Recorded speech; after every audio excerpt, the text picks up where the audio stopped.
Hey there, sleepyheads, and welcome back to our quiet corner of history, where we gently unravel the intricate tapestries of the past to help you drift into a peaceful night. Tonight, we're embarking on a truly ancient journey, winding our way back to a time around 10,000 BCE, the late Paleolithic era. A world so profoundly different from our own, yet one that sculpted the very essence of what it means to be human. It was an epoch before the clamour of cities, the weight of empires, or the intricate dance of formal governments, a period where human existence was not just lived upon the earth, but deeply interwoven with it. As you settle deeper into the quiet of this evening, perhaps consider a gentle tap on the subscribe button and a soft like on the video, but only if these historical whispers find a welcome place in your thoughts. And feel free to share a quiet hello in the comments below, letting us know where you're drifting from tonight. Allow your mind to softly drift as we journey back to a foundational context, a world unburdened by modern constructs, where daily life was a meticulously choreographed dance of survival, deeply interwoven with cultural meaning and a profound sense of interconnectedness. Imagine for a moment stirring in the chill air just before dawn, not in a bed with a thick mattress, but on a simple mat of woven reeds or animal furs laid directly on the earth. This is your home, but it's not built to last, not in the way you understand permanence today. In this late Paleolithic era, around 10,000 BCE, your shelters are less like fixed objects and more like events, temporary adaptive responses to the rhythms of the land. You erect them, you use them, and then you leave them behind, knowing they will gently return to the earth, or perhaps be scavenged for parts by another nomadic band. This impermanence, you've learned, isn't a design flaw, but a brilliant feature, a kind of ancient architectural fluid dynamics that allows your small band to flow with the seasons, following the migrating herds of reindeer or bison, or moving to the sun-drenched hills where berries ripen first.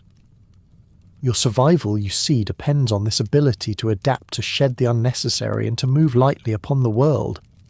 Your typical early shelter is a low dome-shaped brush hut, a design you and your kin have perfected over generations. You instinctively know how to select the young pliable willow branches, bending them into an elegant curved framework. Over this you stretch animal skins, perhaps sewn together with sinew, or weave thick bundles of thatch from tall grasses. The structure is simple, yet remarkably effective, providing essential protection from the biting winds, the sudden downpours, or the insistent chill of the night. Inside, the walls seem to breathe faintly, rustling with the wind, allowing for a constant, almost comforting sensory connection to the outside world.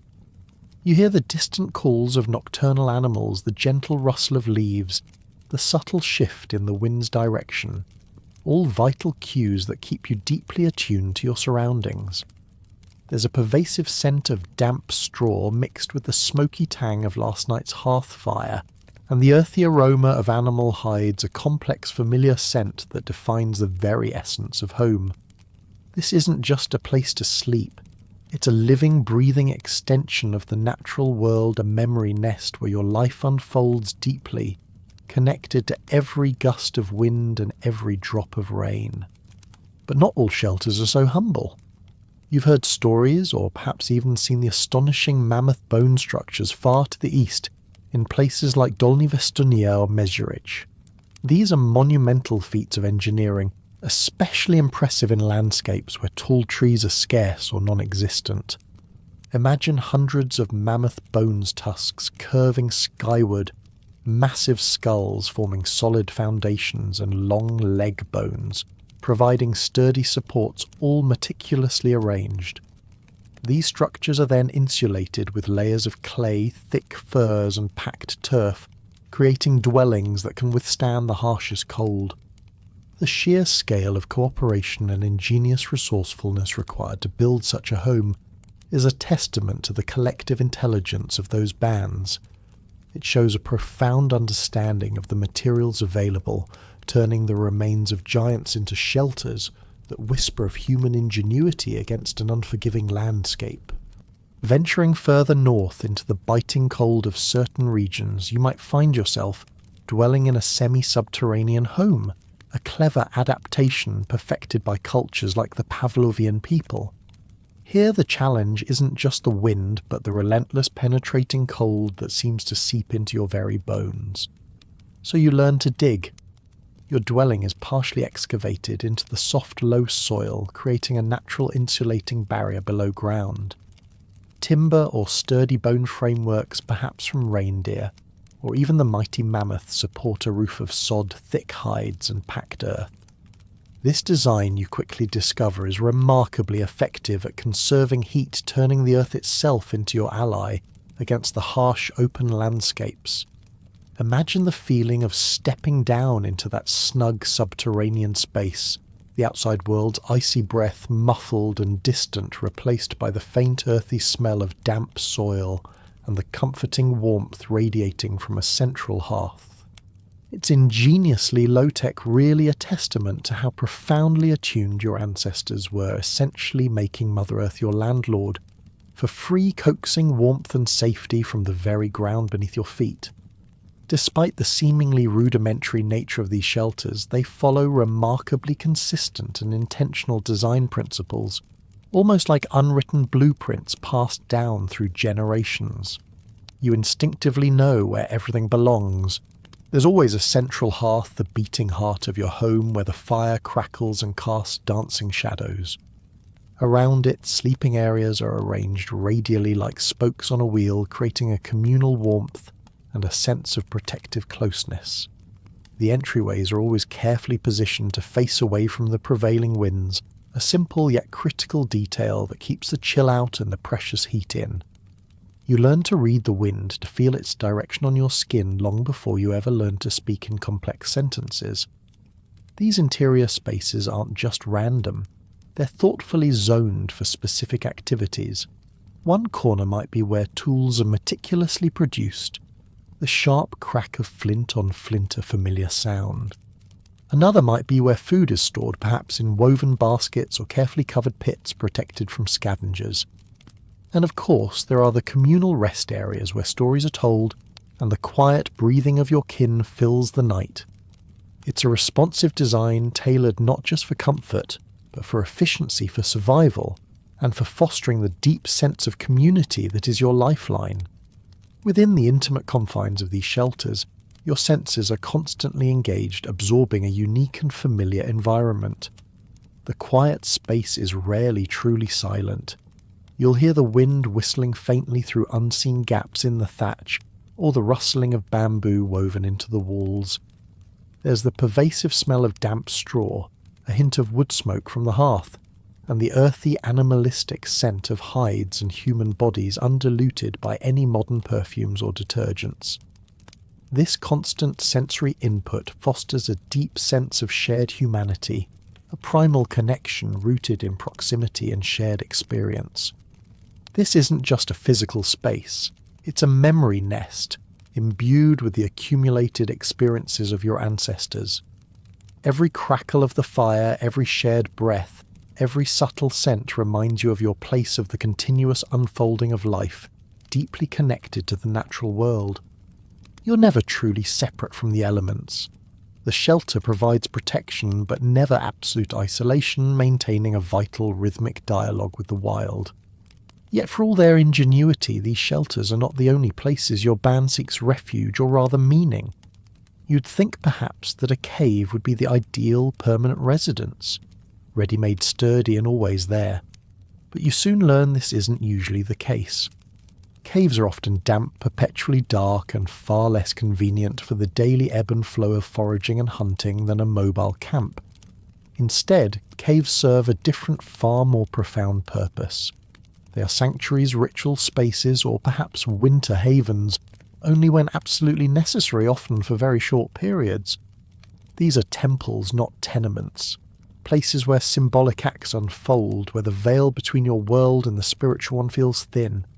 You venture deep inside, far from the daily domesticity, where the air is still, and shadows dance with the light of a torch, revealing the ancient whispers on the walls. It is a place of reverence of mystery where a different kind of sustenance is sought far removed from the physical needs of the body. Beyond the shelter's embrace, your daily existence is governed by the relentless yet often bountiful pursuit of sustenance. You wake with a keen hunger, a gnawing in your stomach that is less a complaint and more a fundamental driver of your day. The Paleolithic diet, you quickly come to understand, is remarkably rich and varied, a wild, unplanted, uncultivated abundance that puts many modern diets to shame. Forget the romanticised notion of your ancestors starring in a perpetual survivor episode gnawing on meagre bones.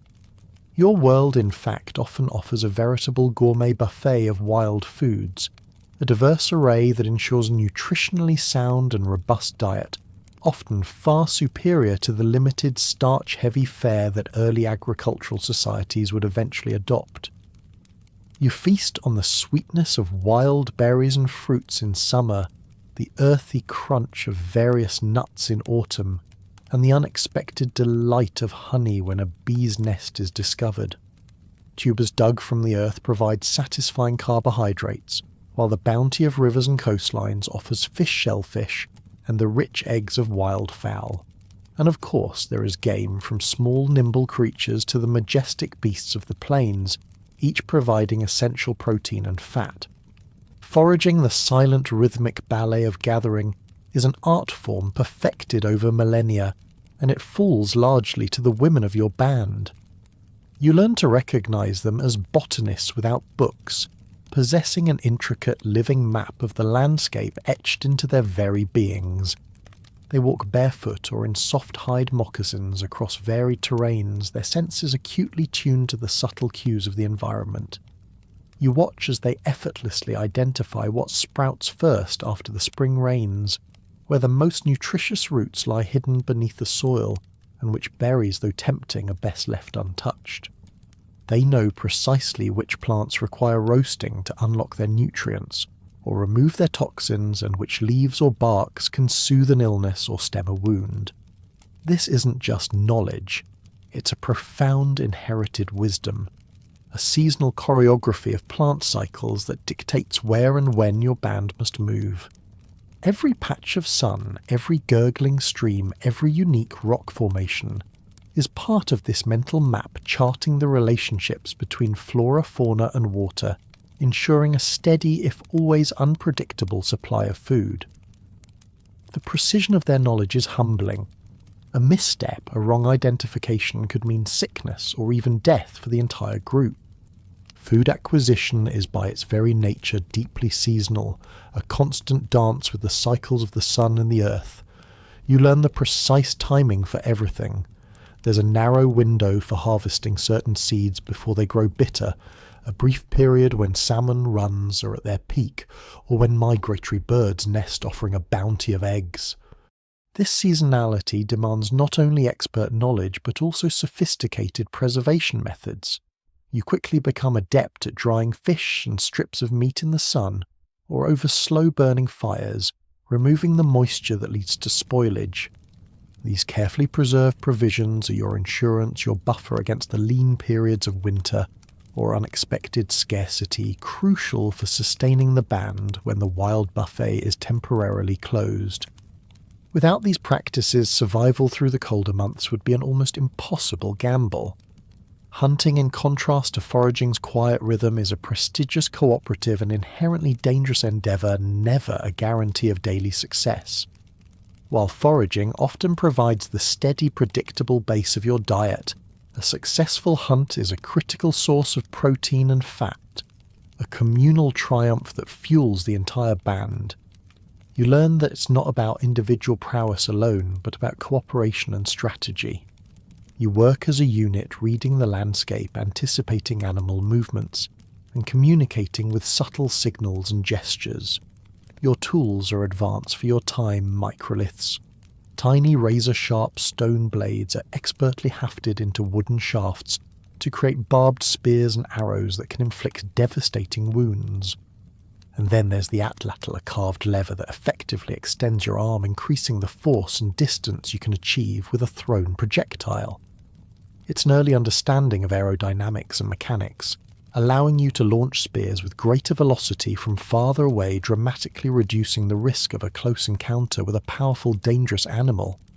A successful hunt, when it does occur, is a celebration, a time of communal sharing and feasting, reinforcing the bonds that tie your group together. Beyond the immediate sustenance of food, your ancestors possessed a surprisingly sophisticated understanding of the medicinal and even psychoactive properties of plants. You might observe a gatherer carefully selecting certain leaves not for eating, but for their healing qualities. Traces of yarrow and chamomile, for instance, have been found in the ancient teeth of individuals from your era, suggesting intentional consumption, not just for nutrition, but for their therapeutic benefits. You would learn which infusions could ease a fever, which poultices could draw out infection, and which herbs might soothe the aching joints of an elder. This isn't folk wisdom in the dismissive sense. It's a profound, empirically derived pharmacological knowledge passed down meticulously, through generations, refined through trial and error over thousands of years. The forest, the plains, the riverside, they're all living pharmacies if you possess the knowledge to unlock their secrets. There's also a darker, more strategic application of this botanical expertise. Residue of poison from castor beans, for example, has been identified on ancient tools, a stark reminder of your ancestors' advanced chemical knowledge. You can imagine the meticulous process extracting the potent toxin, carefully applying it to the tips of arrows or spears. This isn't just about making a weapon sharper, it's about making it deadlier, allowing a smaller, weaker band to take down larger, more dangerous prey, or to defend themselves more effectively against threats. This sophisticated understanding of natural compounds speaks to an intelligence that goes far beyond simple survival, delving into the realms of chemistry and applied biology. And then there are the more enigmatic discoveries like water lilies with psychoactive compounds found in ancient remains. You can only speculate about their purpose. Were they used in rituals to induce trance states to commune with spirits, or perhaps simply to alleviate pain and anxiety in a world fraught with hardship? The possibilities whisper of a rich inner life deeply connected to the plant world. The sensory experience of sustenance in your world is incredibly direct, unmediated by packaging or processed flavours. You truly taste the bitter root, the earthy quality, a stark contrast to the sweet berries. You feel the satisfying crunch of nuts between your teeth. The richness of roasted meat still warm from the fire, its juices savoury on your tongue. Every meal is a profound engagement savoured amidst the gentle crackle of the fire, the shared breath of your kin, and the vast open sky. This direct connection fosters a profound sense of gratitude, not just for the food itself, but for the collective effort, the shared knowledge, and the intricate web of life that makes it all possible. It's a moment of belonging, of deep embodiment where hunger is satisfied and the bonds of community are reinforced with every shared mouthful. You realise that eating is never just about calories. It's about life connection and survival. Moving from the table to the body hygiene in your Paleolithic existence is by modern standards practical, basic and communal. There are no porcelain sinks, no elaborate soaps, no running hot water on demand. Your primary cleaning agent is readily available water, a flowing stream, a cool lake, or even rainwater collected in hollows. Washing when it happens is a collective activity, often involving a group trip to the nearest water source.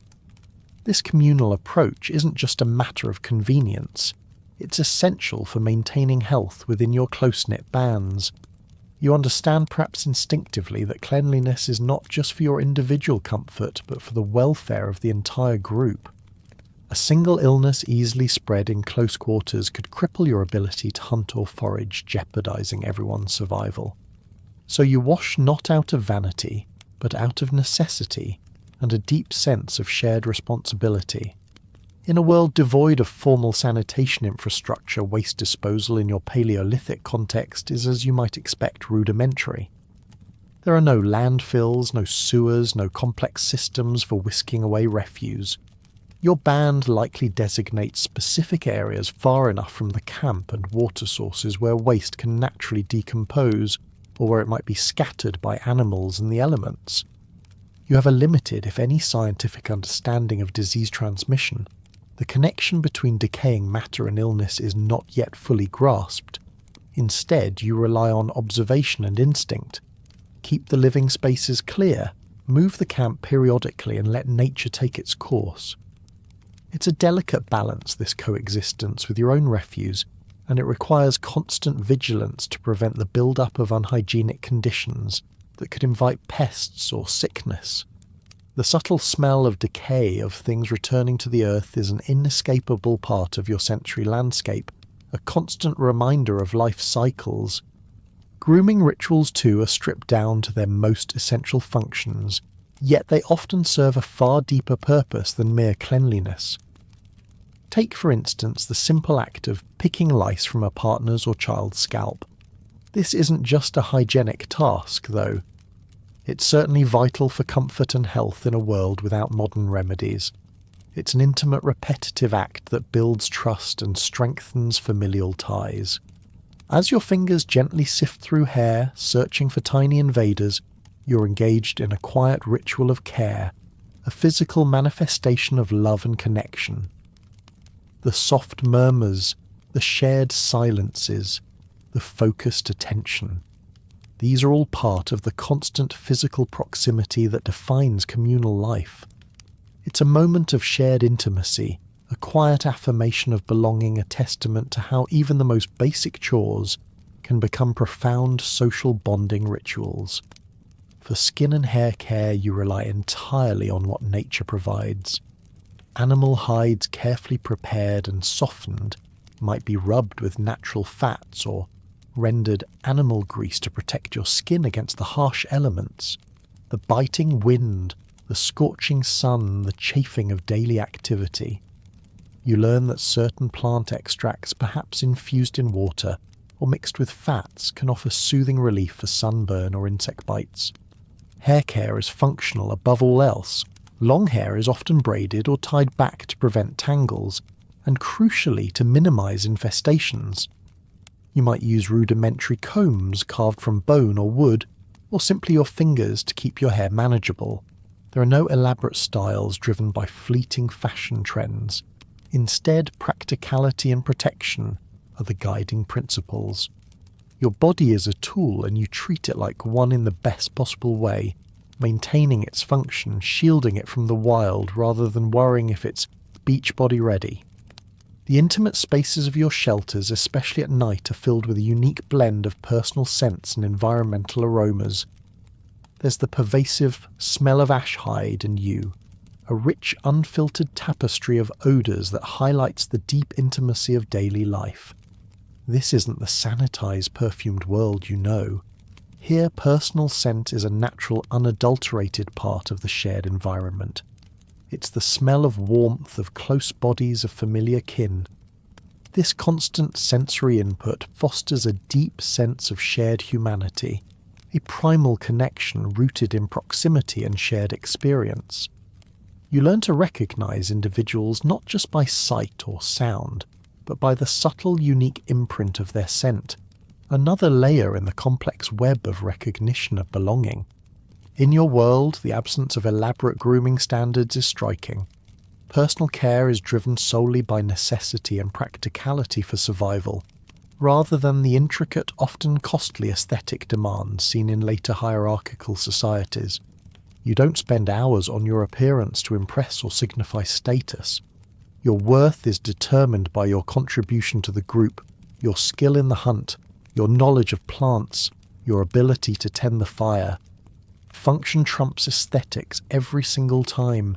There are no beauty salons, no cosmetics beyond perhaps ochre for ritualistic markings. Your body is what it is, a vessel for living, and its maintenance is simply another task in the unending dance of survival, freeing you from the burdens of superficiality that will plague future generations. Consider for a moment the rhythms of daily labour and the responsibilities that shape your existence. Here work is not a separate sphere of life, something you go to or do for a living. It's deeply rhythmic, seasonal, and intensely embodied, woven into the very fabric of your being.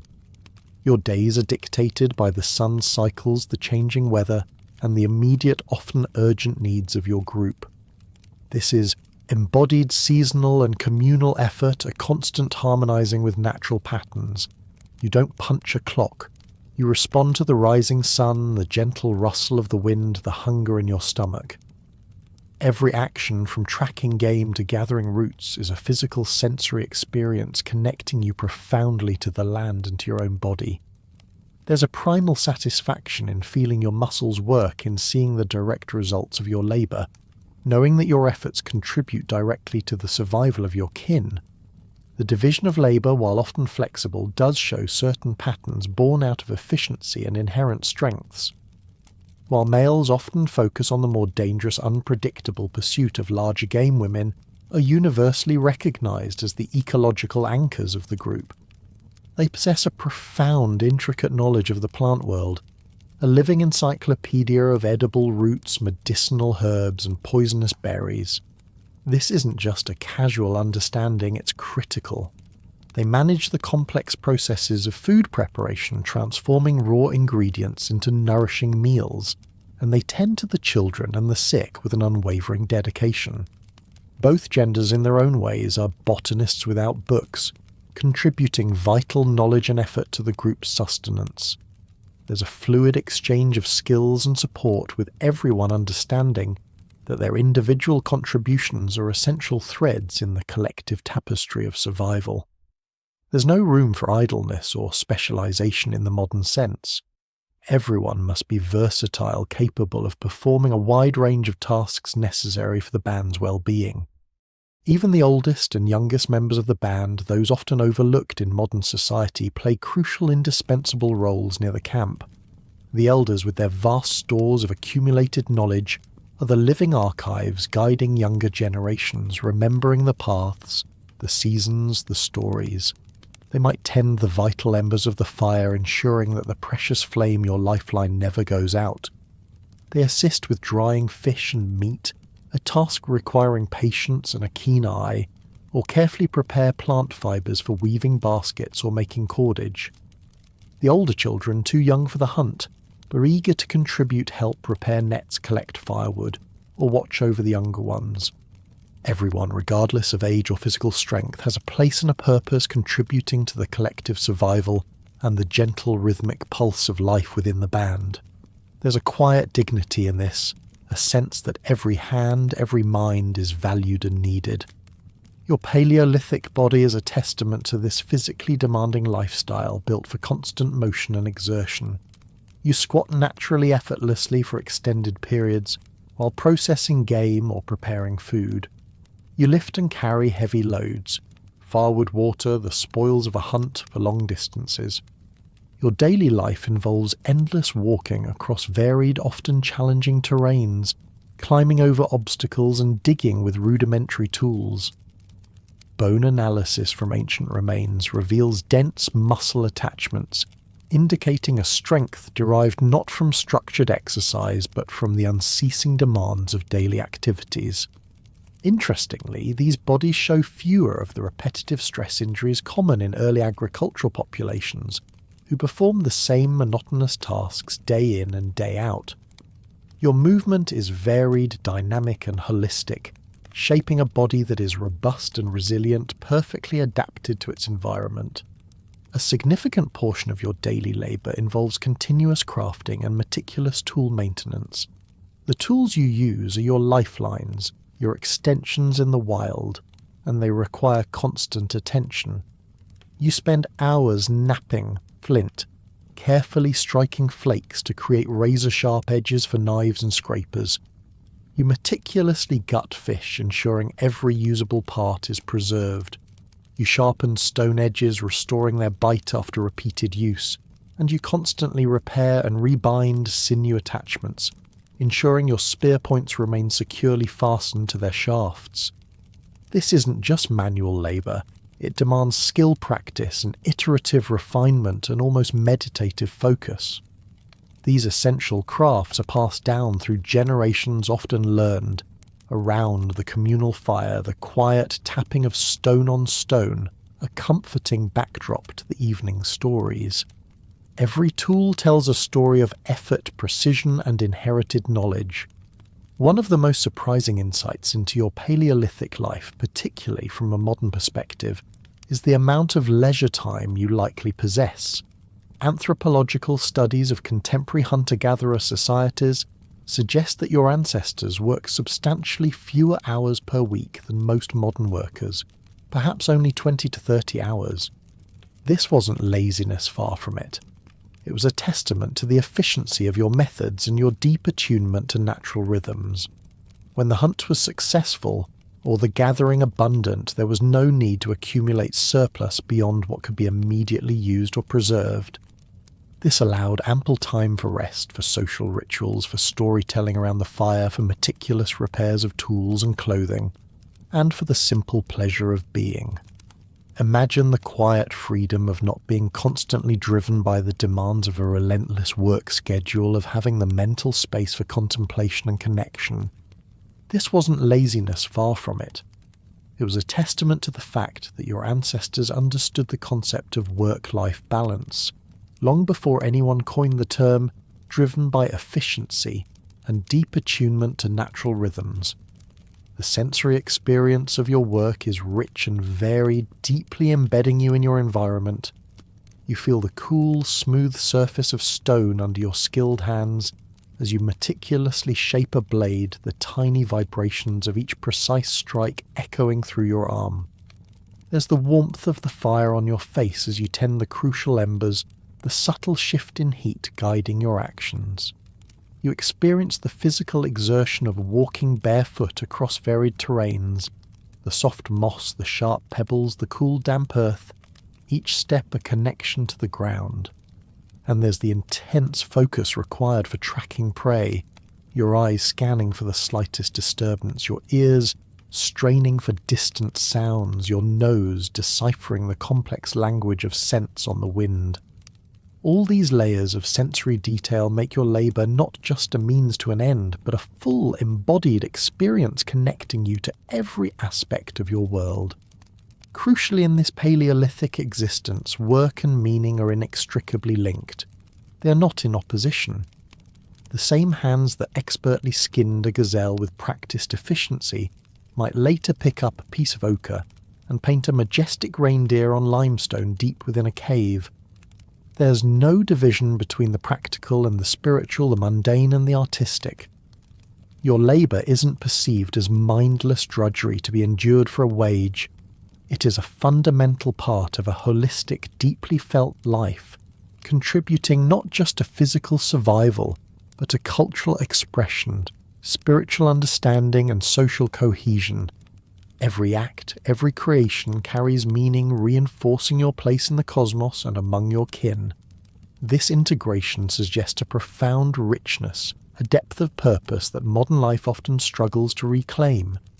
As we shift our focus, let's turn our attention to the shared futures of your band, the children, and the unique way they are raised and educated. Parenting in your world is a profoundly communal act, a far cry from the isolated nuclear family unit of later eras. Here children are literally shared futures, cared for by an extended network that stretches far beyond biological parents. Mother's siblings, uncles, grandmothers, and even unrelated friends all contribute to their upbringing. This system fosters a deep collective investment in every child, a security blanket woven from the communal fabric. When a child takes their first steps or successfully chips a rudimentary tool, it's not just a parent's pride, but an echo of collective triumph throughout the band. You recognize the value of many hands, many eyes, and many voices in raising the next generation, ensuring their survival and the continuity of your traditions. Education for these children is constant and deeply organic, acquired through immersive observation, mimicry, repetition, and subtle, often non-verbal corrections.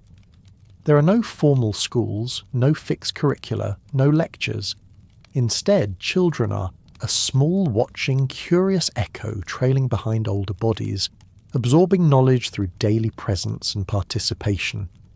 They watch the women gather, learning the precise movements and identifications. They observe the men tracking, understanding the subtle signs in the earth and sky. They participate in the crafting of tools, the preparation of food, the tending of the fire. Learning is not a separate activity. It is life itself lived out loud and in community. They learn by doing, by seeing, by being. This constant, gentle immersion ensures that the vast, complex body of knowledge necessary for survival is effortlessly transmitted, becoming second nature long before it's ever explicitly articulated. From a very early age, children in your Paleolithic band are seamlessly integrated into the practicalities of daily life. Toddlers, barely steady on their feet, wander and explore freely, always within the watchful peripheral vision of an adult or older child. This isn't negligence, it's trust in their innate curiosity, and an understanding that hands-on exploration is fundamental to learning.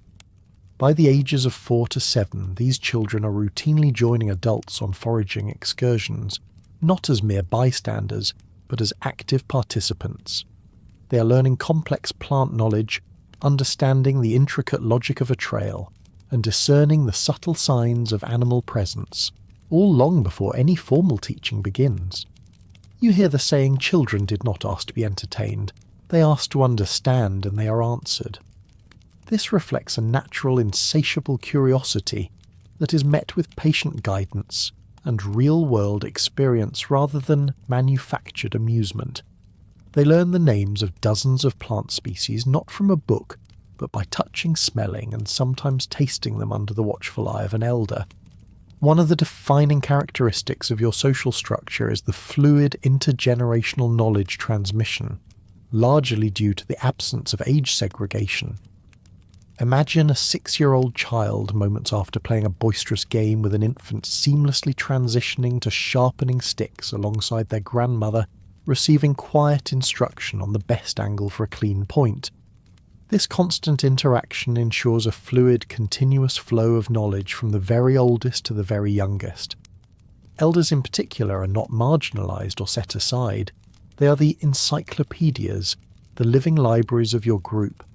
They carry the songlines that tell the stories of your ancestors, the foraging routes that lead to hidden abundance, and the cautionary tales that explain the dangers of the wild. Their presence provides invaluable guidance linking the past to the present, ensuring that critical knowledge isn't lost with each passing generation. They are the memory keepers, the storytellers, and the quiet guides who ensure the continuity of your way of life. Play for these children is never just idle amusement. It's a vital rehearsal for the life skills they will soon need for survival.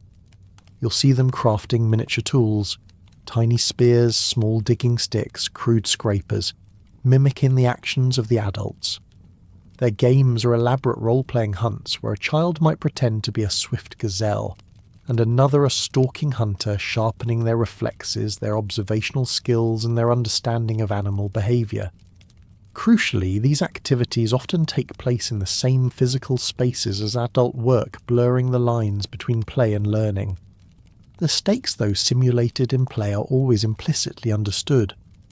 If you did not know which berries caused diarrhea, you suffered. This stark reality imbues their play with seriousness, a recognition that every skill mastered, every piece of knowledge absorbed is directly tied to their future well-being and the survival of their kin. Archaeological evidence even offers tangible proof of this learning by doing approach. When you examine the wear patterns on small ancient tools, you might notice imperfect flake removals or inconsistent pressure, clear indicators of use by young or inexperienced hands actively practicing fine motor skills. These aren't defects. These mistakes are childhood preserved in stone, a silent testament to the reality of learning through trial and error. Each awkwardly chipped blade, each less than perfectly shaped scraper, tells a story of a child's earnest attempt to master a vital skill, patiently guided by elders mimicking the movements they've observed countless times. It's a beautiful raw glimpse into the ancient classroom where the earth and its resources were the textbooks and experienced hands were the teachers. Your ancestors, as exemplified by the Neanderthal remains found at Shanidar Cave, demonstrate a profound communal care for the vulnerable and elderly. Healed injuries on skeletal remains clearly indicating that individuals survived for years after suffering debilitating wounds or losing limbs attest to an extraordinary level of caregiving. This extends far beyond mere child-rearing. It reveals a deep-seated compassion, an instinct to support even those who can no longer fully contribute to the hunt or the forage. The group didn't abandon the weak, they adapted. They shared food, provided protection, and offered comfort, showcasing a capacity for empathy and collective responsibility that challenges any simplistic view of early humans as purely self-serving. The survival of an injured elder was a testament to the strength and humanity of the entire band, a silent promise that no one would be left behind.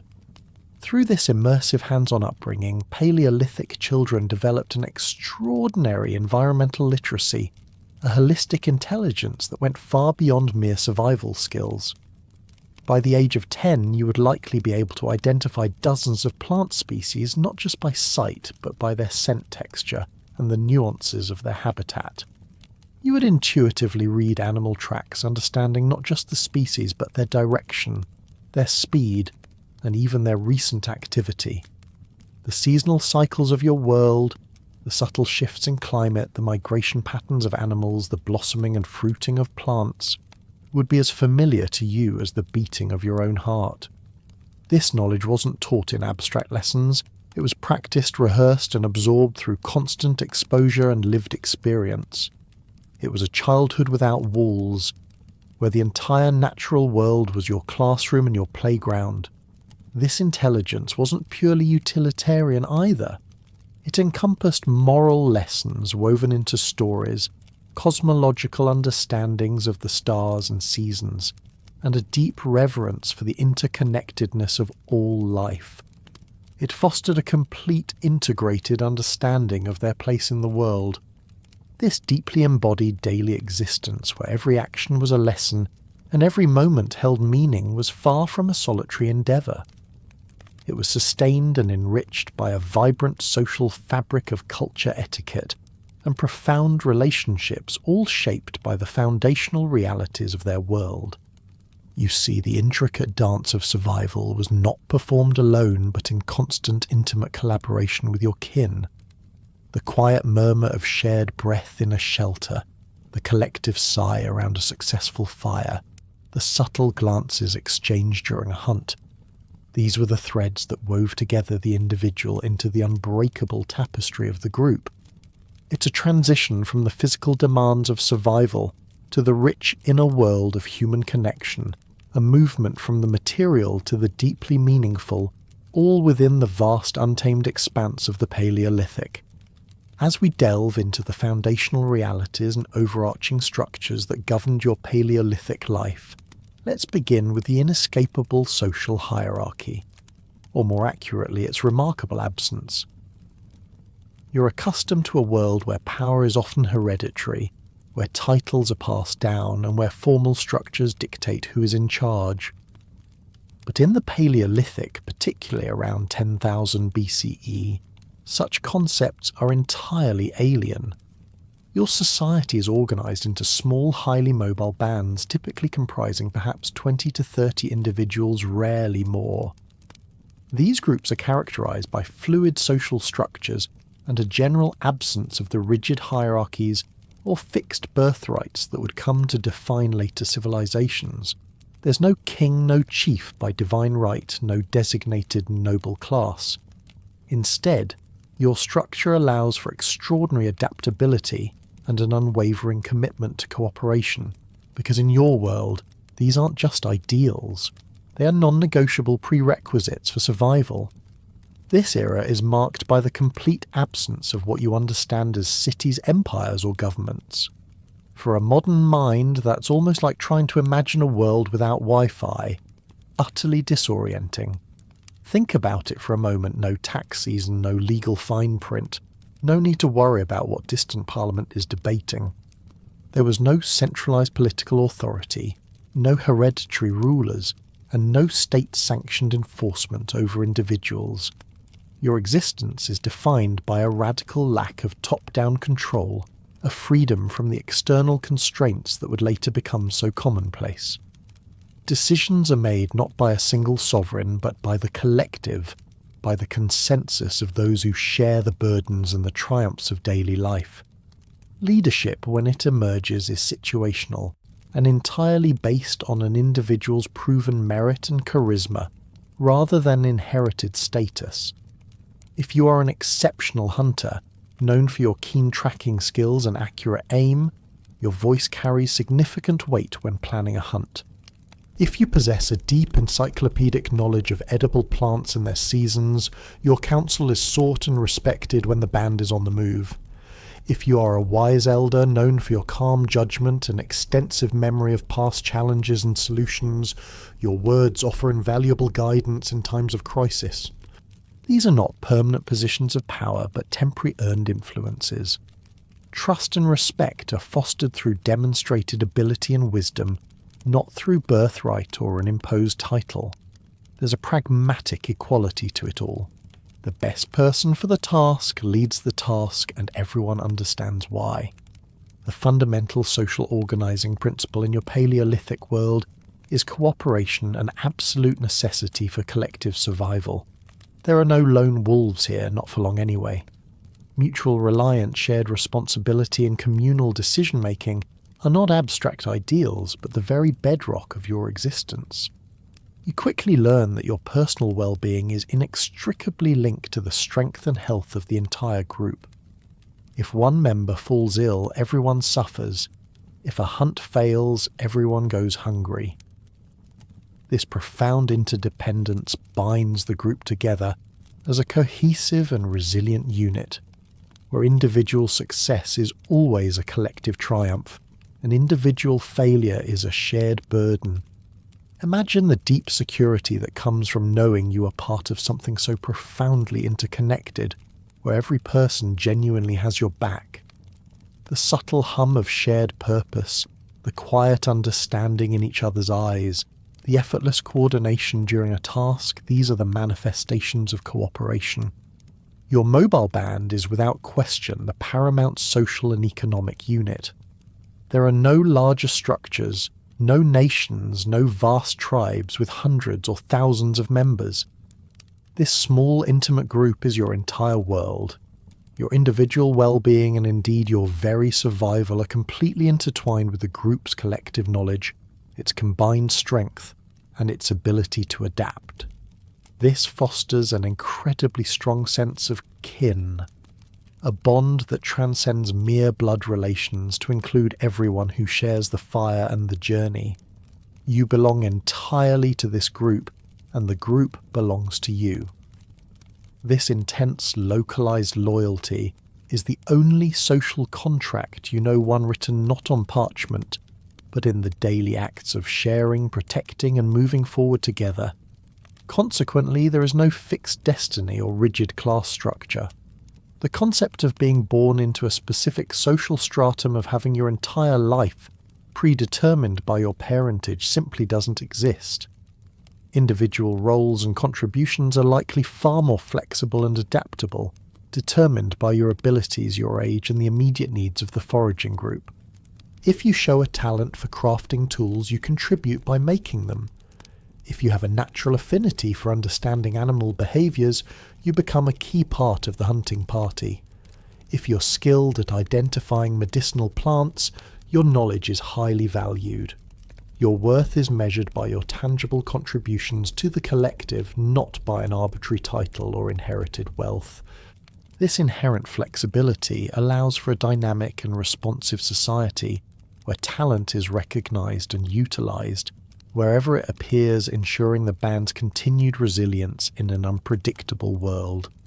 Turning our attention to the core economy and the intricate system of resource management that underpins your Paleolithic life, you find an economy entirely subsistence-based, relying directly on the Earth's bounty, hunting wild animals and gathering wild plants. This fundamental reliance on natural uncultivated resources necessitates a nomadic, or at least semi-nomadic lifestyle. Your band is constantly on the move, not aimlessly, but with purpose, following the seasonal migrations of animals, the cyclical growth of plants, and the availability of water. The future was no longer a return, it became a projection, a constant forward movement dictated by the pulse of the environment. You never settle in one place for too long, understanding that to do so would quickly deplete the local resources and jeopardize your survival. This constant motion is tiring, yes, but it is also liberating, connecting you intimately to every changing vista, every new scent on the wind. Survival in this context hinges on a deeply bodily knowing of the local ecosystem, a knowledge so profound it feels less like information and more like an extension of your own senses. This encompasses an intricate understanding of plant cycles, when and where to find the ripest berries, the most nutritious roots. It includes an intimate familiarity with animal behaviours, their migratory paths, their feeding habits, their subtle cues of alarm or contentment. You learn to read the weather signs in the sky, to interpret the whispers of the wind, and to understand the landscape features that indicate water or shelter. This immense knowledge base is not simply learned, it is inherited through generations, honed through a lifetime of apprenticeship, and sustained by a devotion to the natural world. It is in effect your primary form of economic capital, far more valuable than any material possession, because it is the key to unlocking the Earth's generosity. Interestingly, the concept of your ancestors as mere passive recipients of nature's bounty is challenged by growing evidence of what could be termed proto-agriculture, or landscape tending.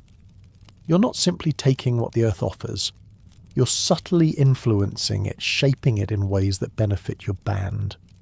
This might involve selective gathering, where you intentionally leave certain plants to reseed, or only harvest older, less vigorous specimens, thereby encouraging the growth of useful species. You might observe practices like fire stick farming, where specific areas are deliberately burned to promote new nutrient-rich growth, attracting game and encouraging the proliferation of favoured plants. You understand, perhaps instinctively, the delicate balance of the ecosystem, and actively work to maintain it, avoiding overharvesting in any single area. This isn't agriculture in the sense of tilling fields and planting crops, but it reflects a deep ecological understanding and an intentional management of the landscape, a subtle but profound partnership with the wild. Archaeological findings continue to paint a picture of a highly diverse and nutritionally sound diet, a wild, unplanted, uncultivated abundance that often far surpasses the limited fare of early agricultural societies. This effectively challenges the old stereotype of your ancestors enduring constant scarcity. You're not just surviving, you're often thriving, enjoying a diet richer in variety and nutrients than the early farmers, who would follow, tied as they were to a few staple crops. Imagine the seasonal delights, the first spring greens, the summer berries, bursting with flavour, the rich fats of a successful autumn hunt. Your body is nourished by a wide array of proteins, carbohydrates and micronutrients, ensuring your strength and resilience in a demanding world. The notion of Paleolithic diets being inherently restrictive or deficient is, you find, largely a modern myth. Crucially, within your band food and all vital resources are shared communally. This isn't an act of charity, it's the bedrock of your social and economic system. When a hunt is successful, the meat is not hoarded by the hunter who made the kill, it feeds the entire group. This communal sharing reinforces collective survival and utterly precludes individual hoarding. There's a profound sense of fairness, a deep understanding that everyone benefits from the labour and fortune of each individual. If you have abundance, you share it knowing that your generosity will be reciprocated in times of your own scarcity. This principle, there is food shared communally, underpins every aspect of your economic life, fostering trust. strengthening bonds and acting as a powerful social safety net. It's a radical contrast to the stratified accumulation of wealth that would later emerge. In your Paleolithic world, concepts such as formal currency, complex tax systems, or individual land ownership are entirely non-existent. Without settled agriculture or centralized states, the conditions for such economic structures simply haven't arisen. You don't buy or sell, you share and reciprocate. You don't pay taxes to a distant authority, you contribute your labour to the collective good, and the land, the vast wild expanse, is not owned by anyone. It is lived upon, respected and moved through. Resources are managed through collective effort and shared need, in stark contrast to the later economic systems built on private property and financial transactions. Your economy is direct, transparent, and entirely centred on meeting the immediate collective needs of the band, unburdened by the complexities of abstract value or legal claims. Your tools, the meticulously crafted stone blades, the gut-stitch baskets, the sinew-bound spears, represent your essential capital. They're not just objects, they're extensions of your skill and your will, crucial means of production that enable your survival. The creation of these tools requires extensive knowledge of material properties, meticulous craftsmanship honed over years, and constant maintenance. You carry them with you, carefully protecting them, knowing that your ability to hunt, gather and process resources depends entirely on their quality and functionality. These are not possessions to be hoarded for their own sake, but vital assets earned through effort and essential for the continuous dance of survival as a mobile group. Each tool tells a story of effort, precision, and inherited knowledge. Let's now confront the stark, inescapable truth of your Paleolithic existence, nature's relentless fury, and the universal threats that shape every single day. The world you inhabit is profoundly wild and unpredictable, far from the tame landscapes of your modern imagination. It presents continuous challenges from the raw, untamed elements, from sudden climatic shifts, and from the formidable presence of other species often far more powerful than you. This demands constant vigilance and extraordinary attunement to environmental cues that become second nature. The world is wild but not unfamiliar. In fact, it is deeply known. You realize yet this deep knowing does not diminish its danger. It merely provides the tools to navigate it, to read its subtle signs, to anticipate its next unpredictable move. Every rustle in the undergrowth, every shift in the wind, every shadow on the horizon carries potential meaning demanding your total acute attention. You contend with persistent environmental challenges that would overwhelm modern sensibilities. Harsh winters bring biting cold, deep snows and frozen landscapes, making foraging difficult and movement arduous. Unpredictable weather patterns, sudden violent storms, prolonged periods of drought or unexpected floods can disrupt food sources and threaten your very shelters.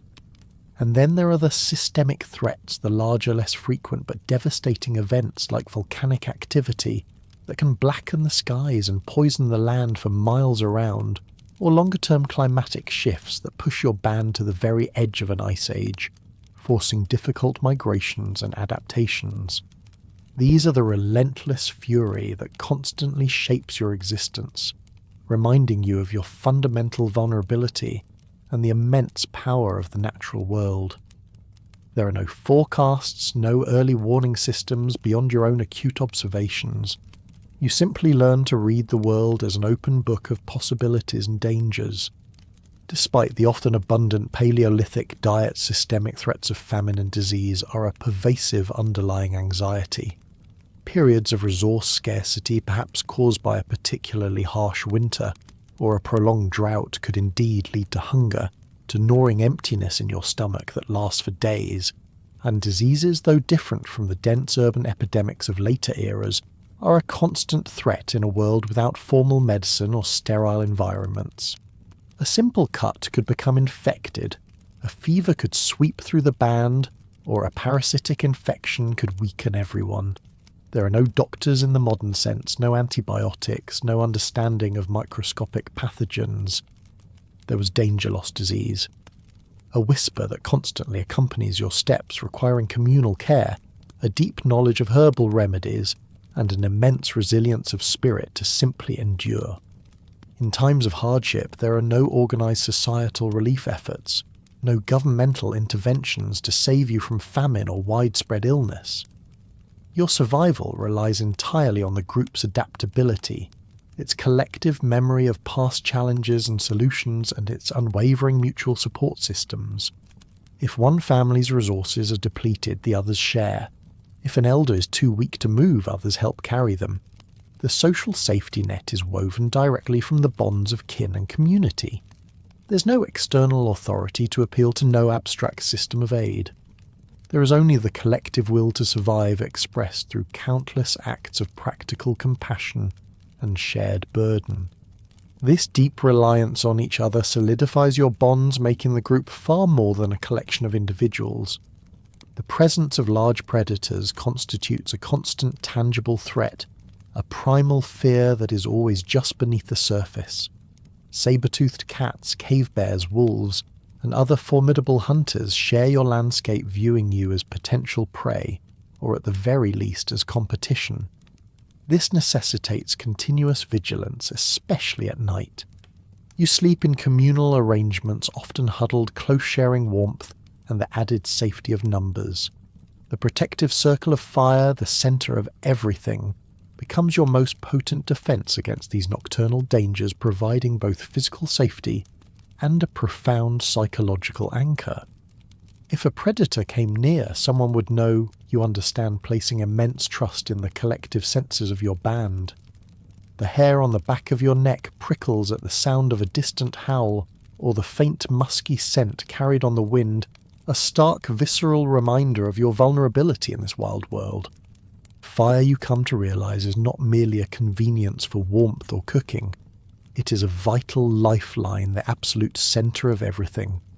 Its shimmering, dancing flames are your primary defence against the overwhelming darkness of the night, pushing back the shadows that could conceal unseen dangers. It provides essential warmth against the penetrating cold, a beacon of comfort in a world without central heating. But more than that, fire offers safety from predators, its crackle and smoke deterring even the boldest of beasts. Psychologically, it is an anchor, a glowing hearth that connects your band, transforming the vast, perilous natural world into a manageable, intimate space. Where there is fire, there is life. Where there is smoke, there is safety. This isn't a metaphor, it's a lived reality. The scent of wood smoke clinging to your clothes is a signature of your survival, a gentle reminder that you are within the protective embrace of your kin and the oldest technology. Your very survival hinges on your ability to interpret subtle sensory cues, a finely honed instinct that becomes almost a sixth sense. You learn to recognize the precise smell of urine carried on the wind, signaling the nearby presence of an animal, perhaps dinner, perhaps danger. You feel the chilling sensation of cold seeping into your bones as the fire dims, a visceral alarm that stirs you to action to feed the flames. The rustle of grass in the distance could signify either a potential meal, a swift deer or a grazing bison, or the stealthy approach of a predator. Your senses are constantly engaged, demanding total attention, acutely tuned to every nuance of your environment. This isn't a world where you can afford to be distracted. Your life depends on your ability to read these ancient signs, to react with speed and precision, drawing on a sensory intelligence that feels deeply embedded in your very DNA. As the elemental struggle against nature fades into the background, we turn our attention to the intricate social fabric of your Paleolithic life, where collective decision-making and survival wove a framework profoundly different from later concepts of power and control. You're moving from the raw external challenges to the internal dynamics of community. Every shared meal, every communal hunt, every story told around the fire contributes to a system of interaction that is strikingly different from what you know today. It's a world where trust and consensus are paramount, where direct action and shared responsibility replace bureaucratic structures, and where the subtle influence of tradition guides your every step. Let's explore the social fabric of your Paleolithic life, the rich tapestry of culture, etiquette, and relationships that give meaning to your existence. In a world without written language, where information cannot be stored on paper or in digital files, memory is quite literally the sacred library of your group. Knowledge about the most dangerous predators, the locations of edible plants across seasons, the migration patterns of key game animals, and the complex web of moral codes that govern your interactions. All of this is passed from mouth to mouth, night to night, around the soft glow of the communal fire. Oral tradition is not just a form of entertainment. It is paramount for your survival and cultural continuity. Memory was the sacred library of the group, and everyone contributed. Every elder, every experienced hunter or gatherer carries a portion of this invaluable archive within their mind, making their wisdom an irreplaceable communal resource. Communication in this intimate context relies heavily on nuance extending far beyond spoken words. You become acutely sensitive to a vast array of nonverbal cues, the subtle shifts in intonation, the almost imperceptible changes in facial micro-expressions, the language of body posture, the whispered signals exchanged during a hunt or even mimicry to convey a shared understanding or emotion. These nonverbal cues are crucial for conveying complex meanings, for synchronizing emotions, and for navigating the intricate social dynamics within your close-knit group. A child growing up with such a creature learns subtlety in communication. You observe, realizing how much is conveyed without a single spoken word. The shared context of your lives means that a glance, a gesture, a sigh can speak volumes, expressing empathy, warning, or quiet understanding far more efficiently than any verbal explanation.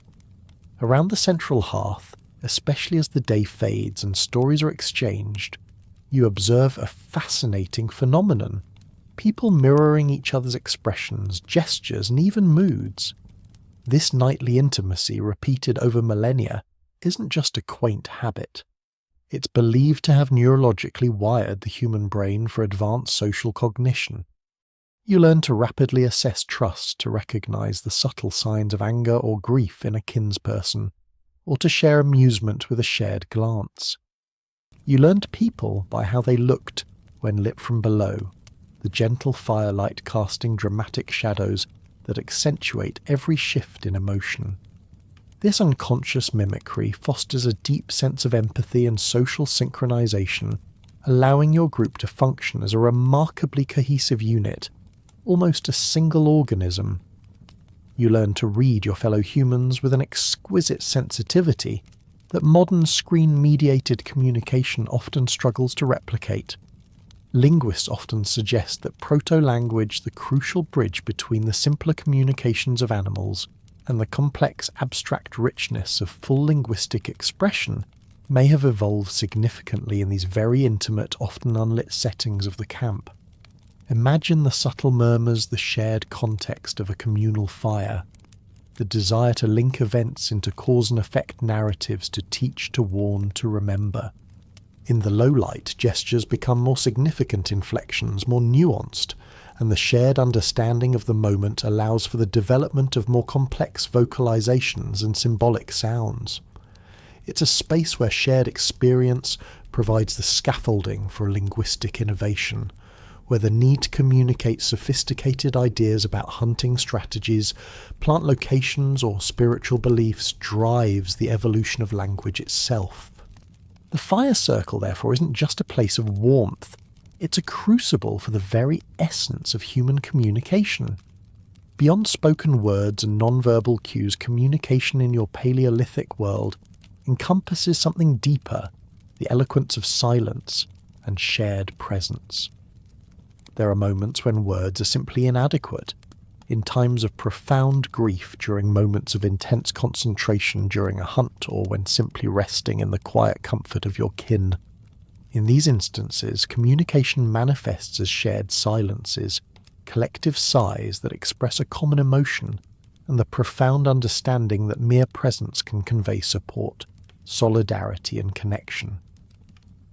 The kind of communication that only happens when words fail, but presence remains, you realize. It's a testament to the deep emotional bonds that transcend the need for verbal articulation, a comfort found in simply being together, in sharing the same air and the same space, knowing you are not alone. Storytelling around the fire is not merely a hobby or a way to pass the time. It is a fundamental survival strategy and the most potent social glue in your society. These oral tapestries weave together myth, memory, warning, and wonder, embedding critical events and moral lessons into the collective group mind through endless repetition and variation. You hear the stories of your ancestors, their triumphs and their mistakes, their encounters with powerful animals and spirits. These narratives transmit vital information about the landscape, about animal behavior, about appropriate social conduct, and about your place in the cosmos. The fire was the original archive, you understand, as each tale strengthens. The cultural fabric reinforces shared values and ensures that the wisdom of the past is carried into the future.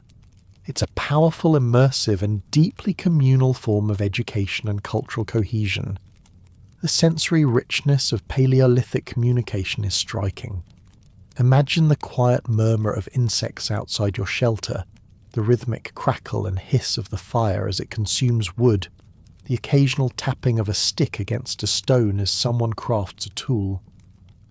Against this backdrop, the slow, deliberate voice of a storyteller rises and falls, painting vivid pictures in your mind with words alone. There are no visual aids, no screens, only the power of the human voice and the shared imagination. This creates a deeply immersive and resonant sensory environment for communal communication and shared meaning-making. You don't just hear the stories, you feel them, taste them, smell them, as the words evoke images and sensations that are intimately familiar from your daily life. It's a form of communication that engages every fibre of your being. Let's now delve into the fascinating realm of cultural disciplines as performance exploring how your Paleolithic ancestors express themselves symbolically far beyond mere utilitarian survival. This wasn't a brutal, thoughtless world devoid of abstract thought or artistic impulse. On the contrary, you find yourself in a place where art already existed, demonstrating a profound and innate human capacity for symbolic thinking and meaning-making. From abstract patterns etched onto pieces of ochre to the intricate grandeur of cave paintings, your ancestors engaged with the world on a level that transcended the immediate needs of the body, hinting at rich inner lives and complex belief systems. This is the dawn of human creativity, the moment when the practical hand also became the artistic hand, transforming raw materials into expressions of profound thought and feeling. Consider, for example, the astonishing early ceramic art found at sites like Dolní Věstonice. Here, around 25,000 to 30,000 years ago, people were creating the earliest known fired clay figurines, often depicting stylized female forms. These aren't accidental creations, they suggest a sophisticated artistic expression, directly linked to identity, fertility, or memory. The act of intentionally shaping clay and then subjecting it to the transformative power of fire indicates a deep understanding of materials and processes. We do not know what they meant, but we know they were shaped deliberately. You observe, recognizing the immense intentionality behind these small enigmatic figures. Were they effigies of goddesses, protective charms, or perhaps representations of revered ancestors? Their true purpose remains a mystery, but their existence speaks volumes about the creative and symbolic minds of your ancestors, engaging with the world not just by living in it, but by shaping and imbuing it with meaning. Further back in time at Blombos Cave in South Africa, you encounter another compelling example of this symbolic capacity: abstract ochre engravings. Here, ancient humans meticulously etched deliberate geometric patterns, including precise crosshatch designs onto pieces of ochre. These are not random marks. They're clear, intentional, and often repeated designs signifying advanced abstract and potentially spiritual thinking. The act of creating such patterns demonstrates a mind capable of recognizing and reproducing abstract concepts, transforming raw material into a carrier of meaning. They knew how to transform the world into meaning. You realize seeing in these ancient scratches a fundamental human drive to categorize, to symbolize, and to communicate ideas that extend beyond the immediate and tangible. These aren't doodles. They are the earliest whispers of a complex symbolic language. Then there are the luminous declarations of cave paintings found in the grand galleries of places like Lascaux and Chauvet. Here on the vast ancient canvases of rock you witness majestic animals, bison, horses, mammoths and deer, painted with astonishing skill. You can see shading that gives them three-dimensional depth perspective that creates a sense of movement and dynamic compositions that capture the raw power of the beasts. These are not simple drawings. They are highly sophisticated aesthetic, symbolic and ritual acts. Some scholars compare these paintings to altars or prayers, recognizing their sacred context. You might imagine a torchlight's restless dance, animating the painted animals, making them seem to move and breathe, creating a cinema performance trance that would have been profoundly immersive and awe-inspiring. These images represent the awakening of imagination, a powerful expression of reverent connection, and perhaps a desire to control or commune with the spirits of the animals vital to your survival. The ritual function of these cave art and the spaces themselves is unmistakable. Caves are far more than shelters. They are sanctuaries, memory, vaults, cathedrals made of stone and silence. Entering them is likely a symbolic act, a descent into the womb of the earth, a journey into a sacred realm distinct from the profane world outside. The journey itself, deep into the earth's embrace, would have been part of the ritual, heightened by the oppressive darkness and the restless light of torches. As the light dances across the painted surfaces, the animals seem to come alive, their forms shifting, their eyes following you. It's an experience designed to induce altered states of consciousness, to facilitate spiritual encounters, to connect the human spirit with the ancient power of the earth and its creatures. The very air in these deep spaces feels ancient, heavy with unspoken reverence and ancestral memory. Music in your Paleolithic world is not just for entertainment, it's a profound tool for presence ritual and even trance states. The discovery of flutes carved from vulture bone and mammoth ivory demonstrates an early knowledge of pitch and acoustics. These instruments, crafted with remarkable precision, produce notes that align with musical scales, suggesting a sophisticated understanding of sound. You can imagine the ethereal, haunting melodies these flutes might have created, perhaps accompanied by the rhythmic beat of drums made from stretched animal skins. Music fostered a deep sense of shared presence, drawing the community together in collective experience. It facilitated rituals, creating an atmosphere conducive to spiritual connection and communal healing. The repetitive rhythms and resonant tones could induce trance states, allowing individuals to transcend ordinary consciousness, perhaps to communicate with spirits or access deeper levels of understanding. They made music not for profit but for presence. You realize understanding that its value was in its ability to connect, to heal, and to transport the human spirit. Dancing, too, is far more than mere recreation. It is a vital ritual, a form of therapy, and a powerful mode of communication. Gathered around the communal fire with its light-casting flickers, across painted faces, dancing serves as a communal regulator, a way to express strong emotions, to resolve tensions, and to induce altered states of consciousness. You might observe a collective dance during a time of grief, expressing shared sorrow and helping the community process loss.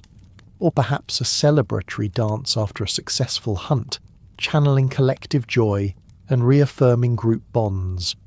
The rhythmic movement, the shared energy, the hypnotic flicker of the flames, all contribute to a powerful immersive experience that transcends individual anxieties and solidifies collective identity. It is a language of the body expressing what words cannot, creating a profound sense of unity and shared purpose. Even in the practical realm of toolmaking and craftsmanship, you observe a profound level of abstraction. Consider the sophisticated Levallois technique, a method of flint knapping that involves preparing a coarse stone in such a way that a precisely shaped flake can be struck off with a single blow. This requires blueprint thinking without blueprints, an ability to visualize the final tool within the raw material before any major work begins. It's a profound cognitive leap demonstrating an abstract understanding of geometry and mechanics. Or marvel at the meticulous carving of over 10,000 ivory beads found at Sungir, each one exquisitely fashioned. This isn't just craftsmanship, it's engineering through tactile calculus, a testament to profound abstract cognitive abilities applied to material culture. The tools they made were not primitive, they were precise. You understand recognizing that the skill and thought put into these objects speak to an intelligence that is anything but crude. Moving from the expressions of culture, let's explore the spiritual frameworks and superstitions that permeated every aspect of your Paleolithic existence. The foundational belief system is animism, a worldview in which all things, animals, rocks, rivers, the very wind that whispers through the trees, are imbued with spirit. This isn't just a quaint belief, it's a lived reality that profoundly shapes your perception of the world. It blurs the lines between animal and human, between body and spirit, fostering a deep reverence for the natural world. You don't just see a river, you see a living entity with its own power and personality. You don't just see a bear, you see a spirit being worthy of respect and perhaps propitiation. In that world, the line between animal and human body and spirit was porous. You realize living in a constant, intimate dialogue with a world teeming with invisible forces and conscious entities. Animals in particular are deeply sacred beings. You see them depicted in cave art not as mere prey, but often as majestic, almost untouchable figures rarely shown in the act of being hunted. This emphasizes their spiritual ecology, their profound importance beyond just a source of food. To paint them in these hallowed spaces is not an act of domination, but rather to befriend them or to ask their permission, reflecting a deep respect and a recognition of their power. The hunter's successful kill is often understood as a gift from the animal spirit, requiring rituals of gratitude and respect to ensure the continued generosity of the animal world. There's a profound interconnectedness, a sense that humans and animals are part of the same grand spiritual drama, each playing a vital role. You also encounter intriguing figures that are part human, part animal, the anthropes, figures that hint at a complex psychology of transformation. Take for instance the famous sorcerer at Trois Frères, a horned bearded figure with human legs and an animal head, or the various bird-headed figures seen in other cave art. These representations suggest shamanic practices where individuals might merge with animal spirits in altered states of consciousness, perhaps to gain power, knowledge, or healing. Alternatively, they could be mythical representations of gods, ancestors, or powerful spirit beings who embody the liminal space between the human and animal realms. This reveals a psychology of transformation. You observe a belief that identity is not fixed but fluid, capable of shifting and merging with the energies of the wild world. It speaks to a profound connection to the animal kingdom, not just as a source of sustenance but as a source of spiritual power and wisdom. Your ancestors also demonstrate early cosmological thinking, a deep fascination with the cycles of the heavens. Astronomical markings found on bones, cave walls, and even structures hint at a keen observation of lunar and celestial bodies. For example, the Venus of Lausel, a famous Paleolithic figurine, holds a bison horn with 13 notches, a detail widely interpreted as representing the 13 lunar months in a year. This indicates a sophisticated understanding of time not as a linear progression, but through cycles through watching the celestial dance above. They aligned human life with its seasons of hunting, gathering, and ritual, with these grander natural rhythms. The night sky wasn't just a dark canvas, it was a living calendar, a cosmic clock that guided their movements and infused their lives with deeper meaning, connecting the earthly existence to the vast, unchanging patterns of the universe. Fire, that ever-present lifeline, also holds a profound cosmological significance. It is far more than mere warmth or protection. It is a metaphorical sun brought to earth, a central anchor for the overwhelming darkness of the night. Its transformative power, turning wood into ash, raw meat into cooked food, made it a potent symbol of birth, growth, consumption, death, and renewal. Its rhythmic pulse and glow became intertwined with the body's own rhythms, reflecting the cyclical nature of life itself. The fire, you realize, was the axis, and all things human turned around it. It was the physical and symbolic center of your universe, a microcosm of the cosmos reminding you of the constant processes of change and regeneration that govern all existence. Every ember, every wisp of smoke carried a profound ancient message. Death in your Paleolithic world is not perceived as a mere termination of existence, but as a profound transformation. This understanding is vividly illustrated by your ancestors' elaborate burial practices. You often find remains carefully interred, with red ochre, a vibrant pigment believed to symbolize blood life and rebirth. Grave goods, meticulously placed tools, ornaments, or even food, accompany the deceased, suggesting a belief in an afterlife or a continued journey. The intricate care taken in burials, such as the thousands of ivory beads found adorning children's graves at Sungir, speaks to an immense emotional investment and a desire to honour the departed. Death, you realise, is seen as a passage, a change of state, with rituals tied to ancestor veneration and the perpetuation of memory. Fire like death change matter without destroying it. You reflect, seeing the continuity of energy even in loss. Your ancestors understood that while the individual body might cease to function, the spirit and the memory endured, woven into the fabric of the community.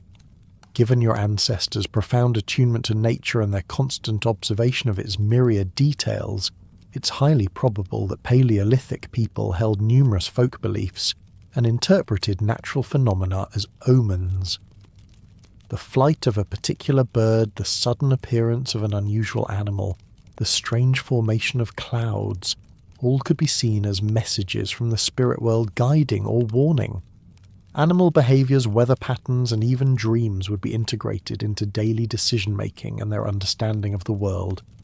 To forget which berry poisoned or which root soothed was to risk your group's survival, and equally to ignore an omen might invite disaster. This pervasive superstition is not a sign of naivety, but a sophisticated attempt to find meaning and order in an unpredictable world, a way of interacting with forces beyond direct human control. Caves. Those deep, silent places that are sometimes shelters but mostly not are understood as profoundly sacred spaces for spiritual encounter. Entering a cave, especially deep within its labyrinthine passages, is not a casual stroll. It is a profound symbolic act, a descent into the unconscious, into the earth's dark embrace. Here, away from the familiar light of the sun, you might expect to meet spirits, ancestors, or the mythic animals depicted on the walls. The darkness itself, heightened by a torch's restless dance, would have created an immersive, almost hallucinatory experience, transforming the static images into living entities. The cave in this sense was temple, not tenement. You understand a place where the veil between the mundane and the spiritual thinned, allowing for profound personal and communal encounters with the unseen forces that governed their world. The echoes of quiet whispers, the scent of damp earth, the chill in the air, all contribute to the sanctity and mystery of these ancient sanctuaries. Now let's explore the intimate landscape of love, marriage and family life in your Paleolithic world. Here, love and intimacy are not primarily about individual romantic attachments in the modern sense. They are deeply communal, with individuals inextricably embedded within the group. The shared pulse of survival, the constant reliance on one another, fosters bonds of mutual reliance that are incredibly strong and enduring. Your emotional well-being is not just tied to a single partner, but to the collective health and happiness of everyone around you. Collective well-being is paramount, and personal relationships are understood within this larger framework of interdependence. This was safety not from solitude, but from closeness. You realize as the warmth of your kin, their constant presence, becomes your most profound source of security and affection. The concept of shared caregiving or alloparenting is central to family life. Children are universally viewed as shared futures, not just the responsibility of their biological parents. Caregiving duties are distributed across a broad network of mothers, siblings, uncles, grandmothers, and even unrelated friends. This isn't just a practical arrangement. It's a social system that fosters deep collective investment and security for every child. When a child cries, it was not just one mother's problem. You understand. It was a communal concern, and many hands would reach out to comfort, feed, or distract. This system eases the immense burdens of individual parents, especially mothers, and ensures that every child receives ample attention, protection, and instruction. It strengthens the bonds across generations and between different family units, weaving a dense, protective social fabric around the youngest and most vulnerable members of the band. Life in the Paleolithic is defined by perpetual physical proximity. You're rarely truly alone. Touch is constant. A comforting hand on your shoulder, children nestled close for warmth, the brush of bodies in a crowded shelter. Voices are familiar, the intonations and cadences of your kin part of the daily soundscape. Direct eye contact is integral to daily navigation and social cohesion, a quick glance conveying entire messages, confirming understanding or offering reassurance. This constant, intimate physical presence fosters deep, embodied emotional connections within the band. It's a world before the barriers of personal space, before the isolation of individual dwellings, a world where the warmth of human contact is as essential as the warmth of the fire. You learn to read these subtle cues of proximity and touch, understanding them as fundamental expressions of connection and care.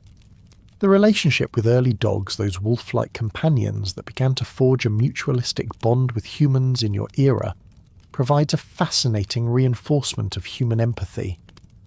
The act of sustained eye contact with a dog, for instance, has been shown to elevate bonding hormones like oxytocin in both species. This interspecies connection, this friendship written into the blood, not only provided practical benefits like companionship and hunting assistance, but also reinforced and perhaps even enhanced human empathy and nuanced non-verbal communication skills. You learn to read the subtle shifts in a dog's posture, the flick of its ear, the gaze of its eyes, just as you learn to read your kin. This relationship expanded the concept of kin beyond just humans, fostering a capacity for care and understanding that would resonate through millennia, deepening the very meaning of companionship. The fire circle at glowing heart of your camp serves as a profound space for psychic maintenance and emotional repair. Around its gentle light, protected from the overwhelming darkness and the dangers beyond grief, could be spoken or sung, transformed from a solitary burden into a shared experience. Fear, perhaps, from a close call with a predator, or the memory of a harsh winter could be transmuted into narrative, into cautionary tales that strengthened collective resolve. Anger, if it arose within the band, could be diffused through communal care and the warm, reassuring presence of others, preventing disruptive conflict. The hearth was, neurologically speaking, a pre-modern therapy session. You realize understanding that this communal space facilitated emotional regulation, helping to manage cortisol levels through shared vulnerability and mutual support. It was a space where the weight of individual experience could be lightened by the strength of the collective, where the healing power of human connection was constantly at work. While pragmatic alliances for procreation and resource management would certainly exist between individuals and across bands, the concept of a formally institutionalized marriage, as seen in later agricultural societies with their property rights and fixed lineages, was likely far more fluid. Your society emphasizes communal ties over rigid individual contracts. Relationships might be more about partnership and shared contribution to the group rather than a legally binding agreement for life. The focus is on the well-being of the collective, on ensuring healthy offspring, and on maintaining social harmony rather than on formalizing individual pair bonds through elaborate ceremonies and legal frameworks. There's a natural organic flow to relationships dictated by the needs of the band and the practicalities of survival rather than abstract social rules. Women hold central and incredibly critical roles in family life far beyond mere child-rearing. They are the ecological anchors of the group, possessing an unparalleled depth of plant knowledge, essential for foraging and understanding the rhythms of the land. They bear significant responsibilities for food preparation, transforming raw ingredients into nourishing meals for the entire band, and their knowledge of medicinal plants makes them crucial healers. This underscores their critical contribution to the family and group survival, placing them in a position of immense respect and influence. Their contributions are not secondary. They're fundamental, ensuring the daily sustenance and health of the community. You see them as powerful, knowledgeable figures whose wisdom and labour are absolutely indispensable for the band's continued existence. Elders, as mentioned before, are profoundly valued, not marginalised or seen as a burden. They are the encyclopedias, the living archives of your group carrying invaluable memories, the song lines that recount your history, the foraging routes that lead to hidden sustenance, and the stories that teach moral lessons and provide guidance in times of crisis. They are the keepers of tradition, the interpreters of omens, and the calm voices of experience. Their presence makes the concept of death less terrifying, as their stories and wisdom offer a sense of continuity, reinforcing strong intergenerational bonds. The elderly were not obsolete. They were libraries. You understand recognizing their immense value as repositories of collective knowledge and experience, essential for guiding the group through an uncertain world. They represent the accumulated wisdom of generations, a bridge to the past and a guide for the future. As we conclude this exploration of intimate relationships, let's explore the profound weight of clan identity, a concept where individualism, as you understand it today, is largely subsumed by the collective. Clan or band identity is the primary source of self-definition and social standing. Your sense of self is not an isolated construct. It is intricately woven into the fabric of your group. You are a member of this band, this kin, and that defines who you are, what your responsibilities are, and where you belong. Your name, your skills, your reputation, all are understood within the context of your collective. The group became a living archive. You realize as the stories, experiences, and identity of each individual contribute to the larger narrative of the clan. This emphasis on unity and shared purpose is not a suppression of individuality, but a fundamental redefinition of it, where the self finds its fullest expression within the interdependent whole. In this intimately interconnected society, every individual's actions have far-reaching implications for the entire band's reputation, its safety, and its access to vital resources. There's no hiding from the consequences of your choices. If you act rashly during a hunt, you might endanger not just yourself, but the entire hunting party, potentially leading to injuries or the loss of crucial game.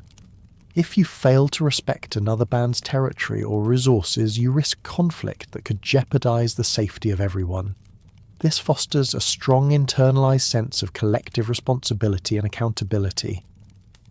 If you did not remember the story, You did not survive the winter.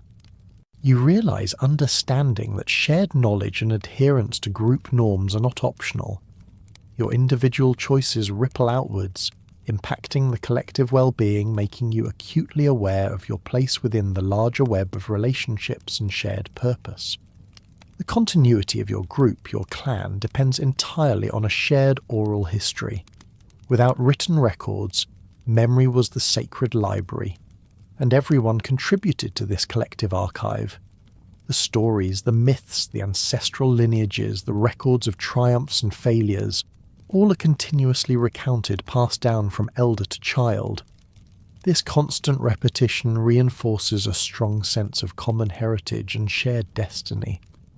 You hear the same stories countless times, each telling subtly different, each adding another layer to your understanding of who you are and where you come from.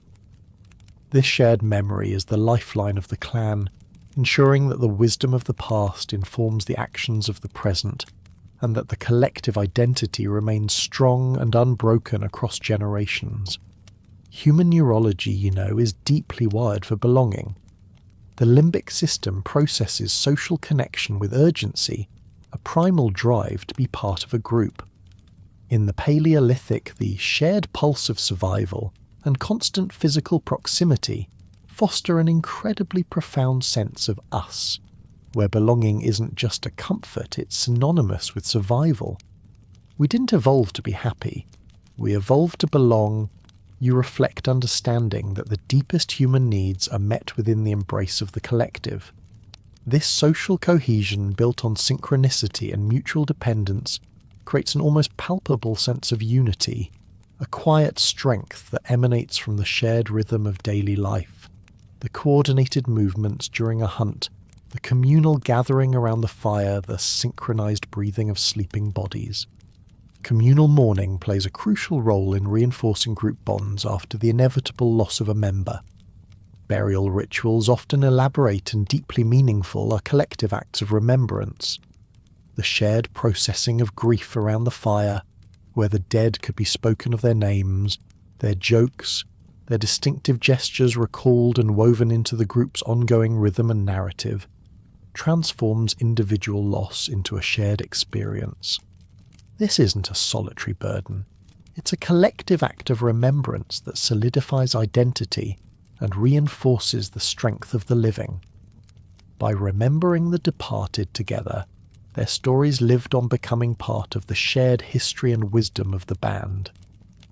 This act of communal remembrance transformed sorrow into a powerful force for unity, reminding everyone of the preciousness of life and the strength found in mutual support. Without written language, clan identity and lineage are maintained solely through continuously recounted oral traditions. There are no scrolls, no family trees inscribed on tablets. Instead, your ancestry is preserved in shared stories, in the naming of children after revered elders, and in the lived experience of continuous kinship ties.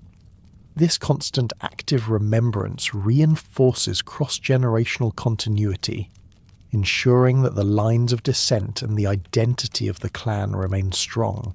You learn your place in the lineage not through formal records, but through the stories told around the fire, through the knowing glances of elders, and through the echoes of ancestral names whispered in the night.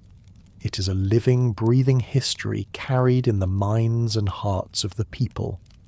The deep connection to animals, particularly the mutualistic relationship with early dogs, also becomes an integral part of human identity. These animals, evolving from shared scraps to active hunting partners, expanded the concept of kin beyond just humans. They influenced social cohesion, teaching patience, cooperation, and loyalty.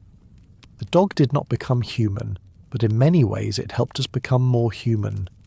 You observe, realizing that this interspecies bond fostered new levels of empathy and understanding. The dog's presence in your camp and on your hunts is a constant reminder of the porous boundary between the human and animal worlds, weaving these creatures into the very fabric of your collective identity and expanding your emotional landscape.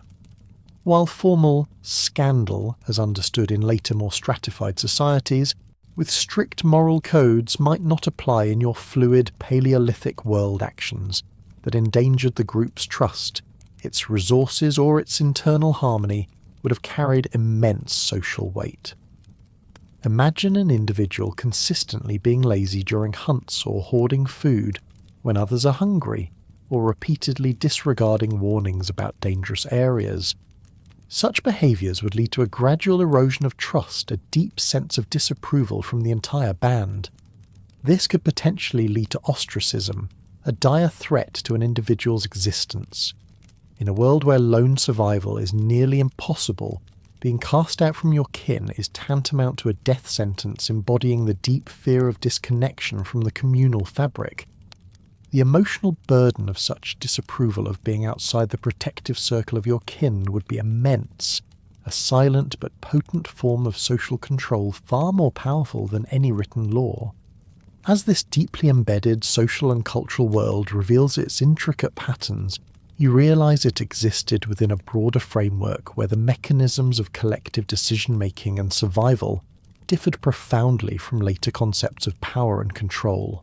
You're about to explore how leadership truly functioned, how disputes were managed, and how the ultimate spectre of death shaped their understanding of authority, all within a context entirely devoid of what you would recognise as formal governance.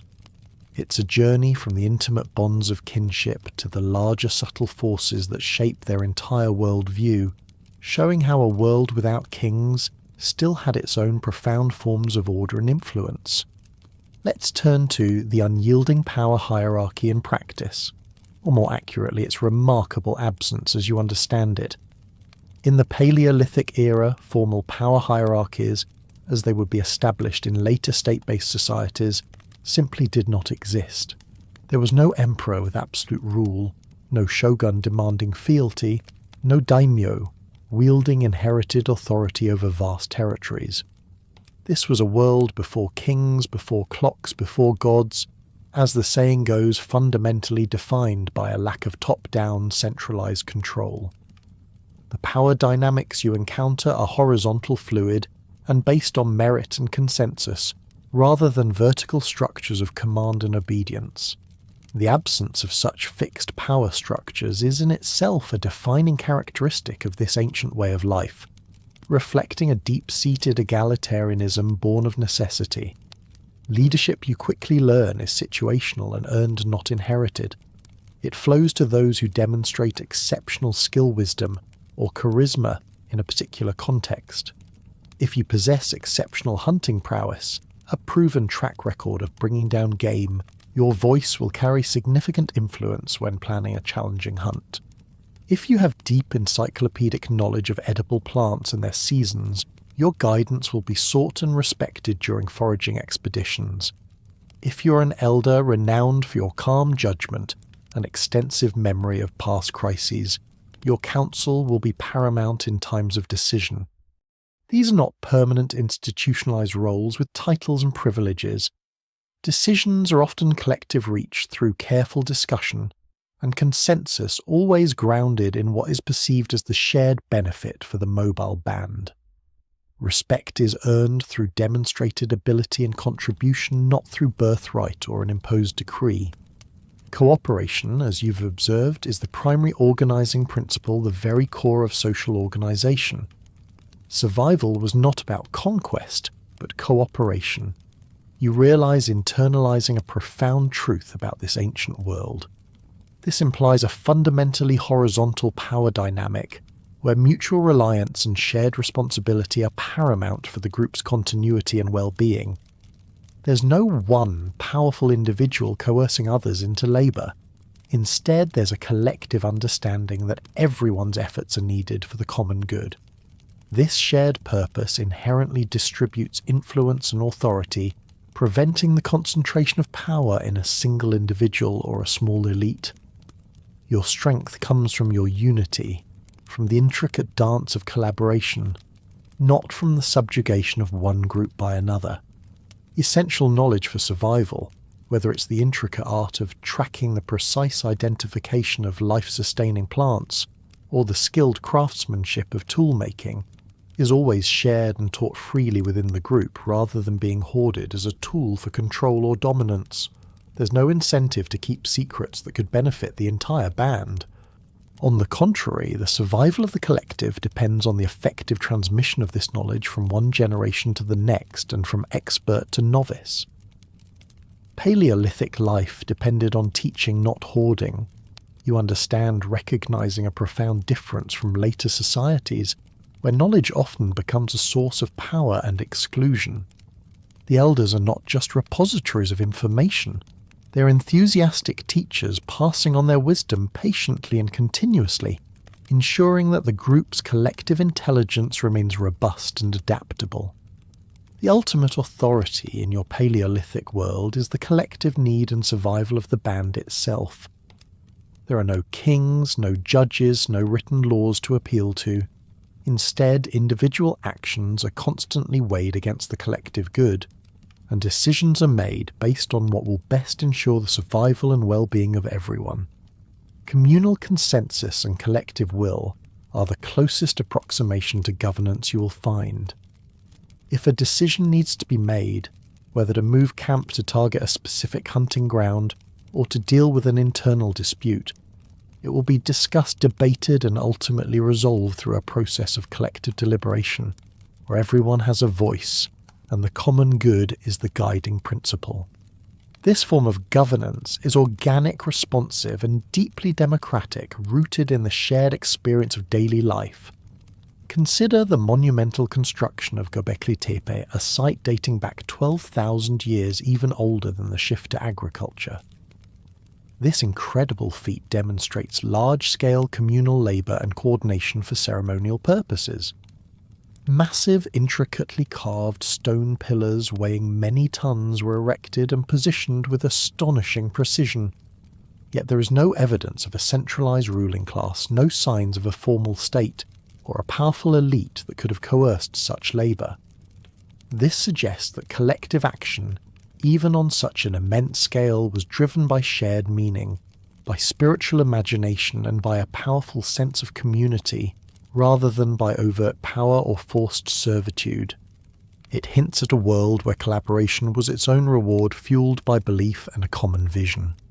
Transitioning to legal and enforcement mechanisms in this world without states or rulers, you'll quickly realise that there are no codified laws, no formal courts, and no intricate justice systems as you understand them.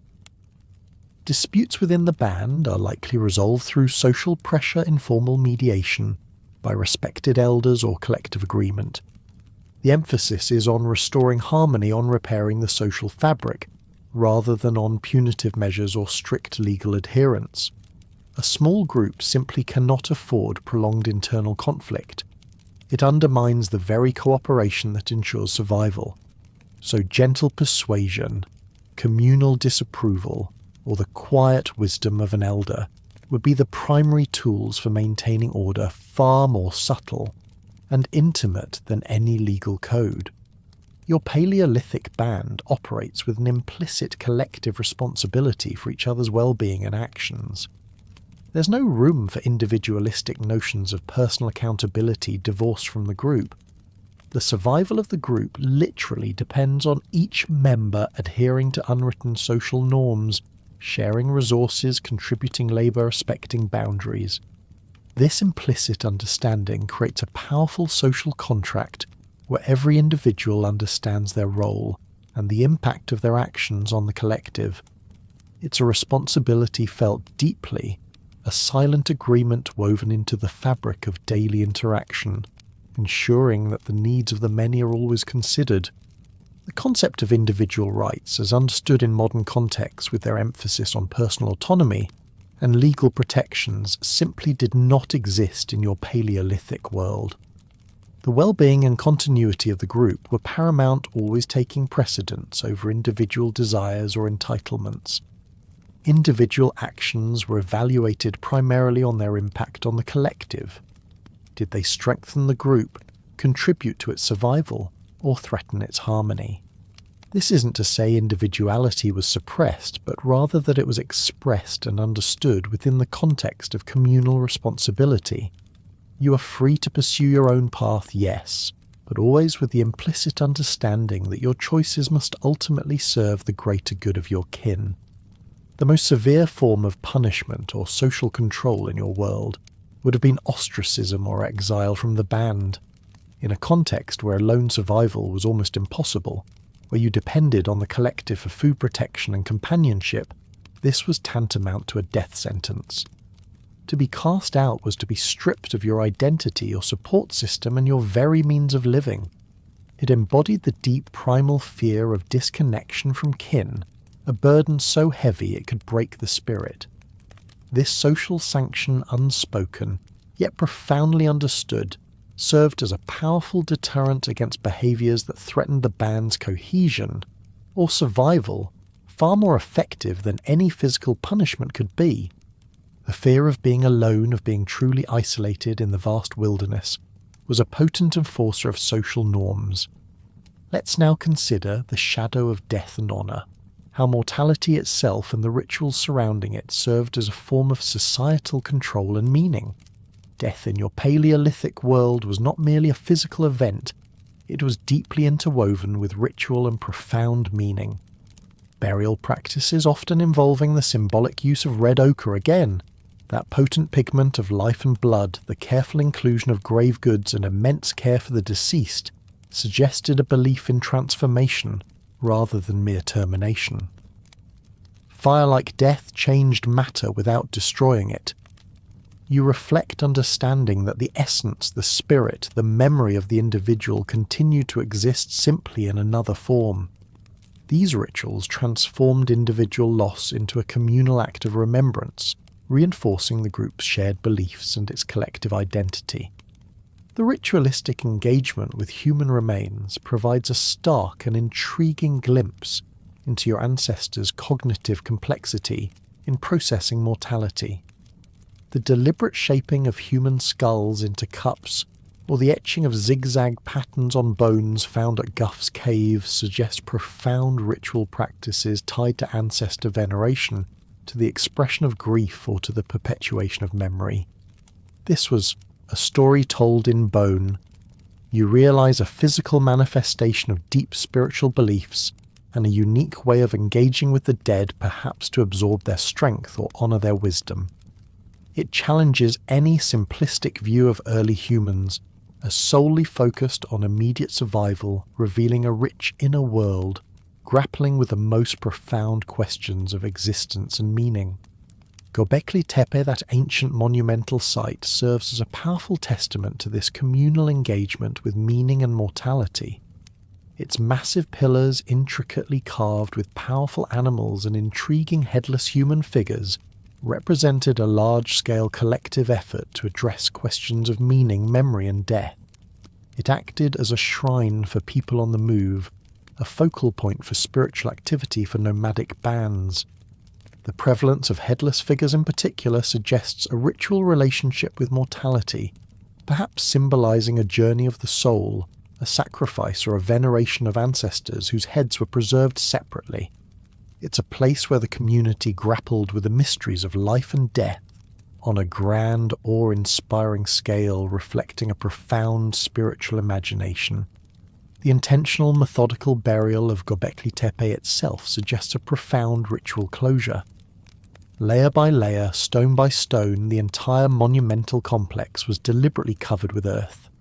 This act may have been an expression of reverence, a symbolic reset of the sacred landscape, or even a grief-laden farewell to a vanishing world or a specific form of consciousness.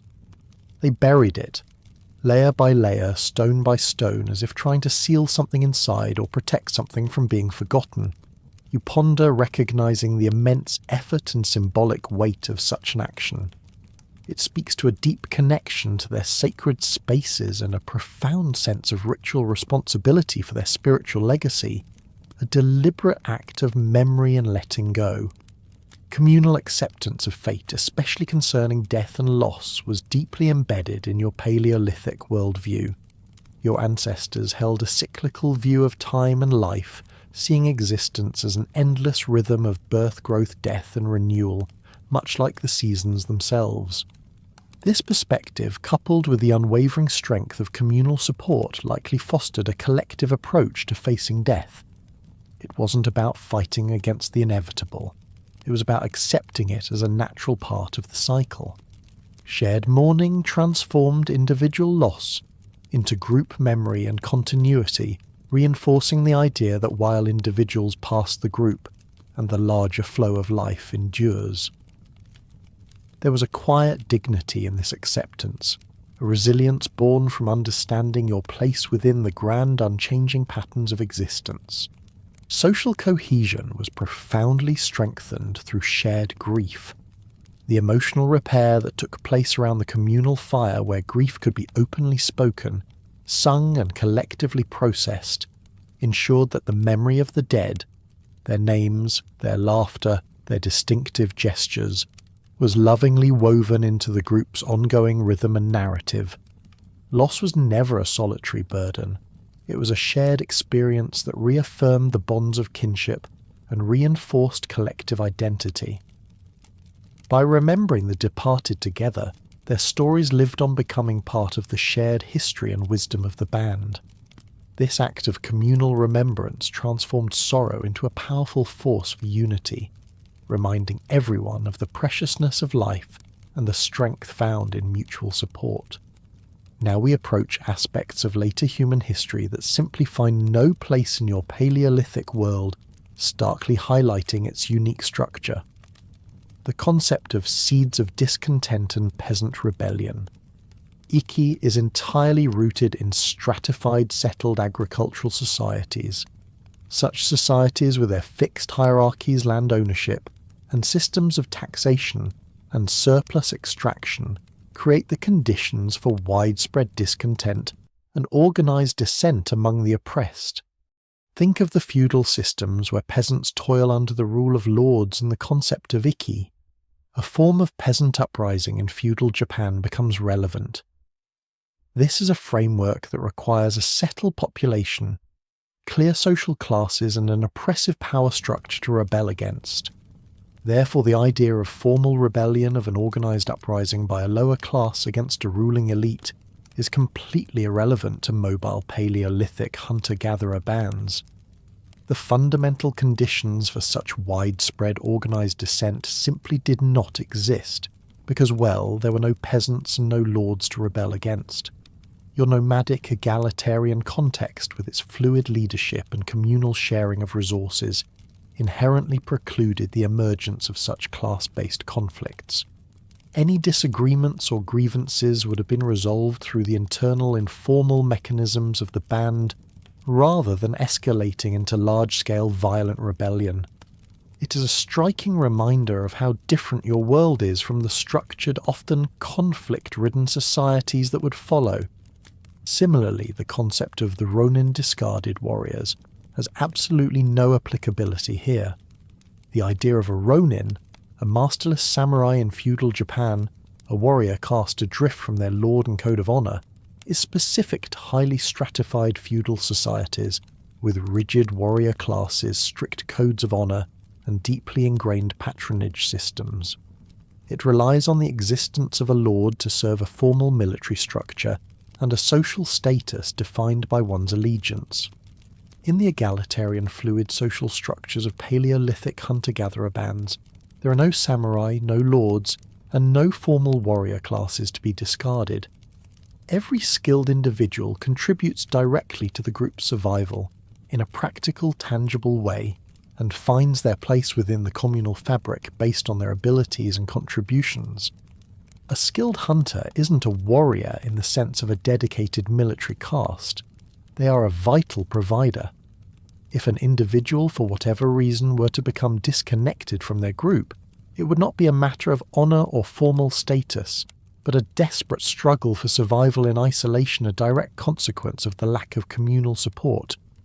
The very notion of a masterless warrior is an anachronism in a world where allegiance is to the band itself, and every able-bodied person is a participant in the collective struggle for life.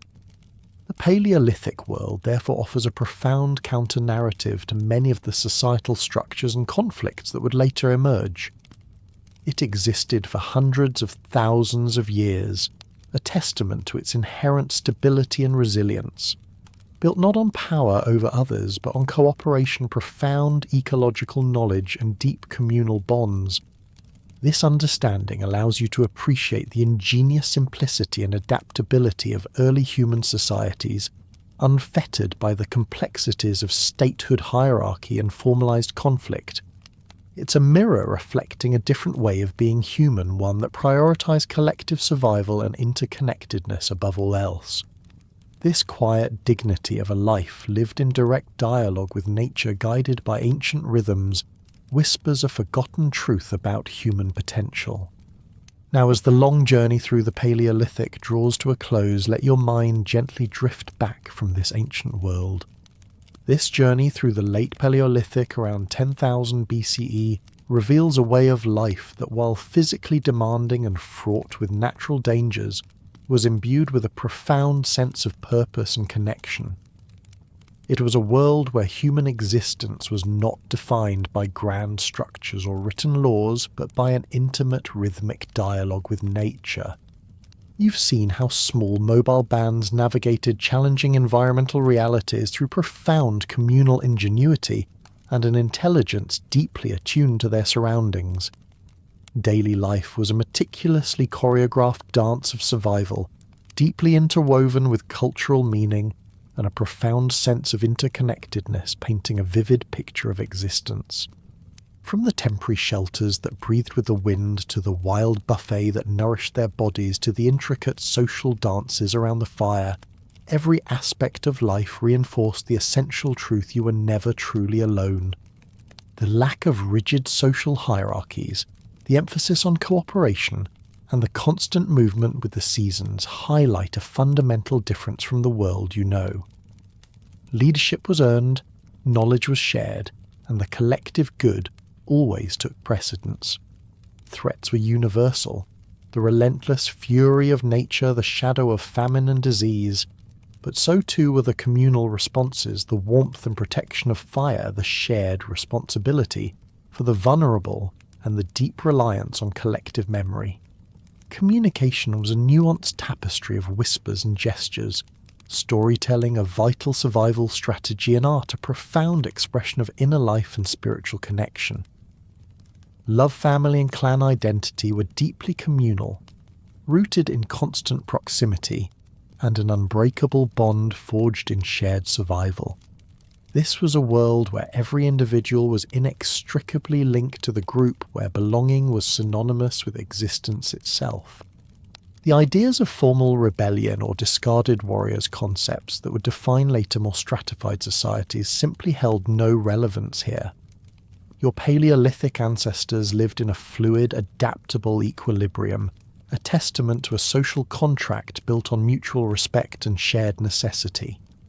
Their structures, or lack thereof, offered a profound blueprint for a life lived without the burdens of centralized control, where meaning was found in the immediate, the tangible, and the deeply human.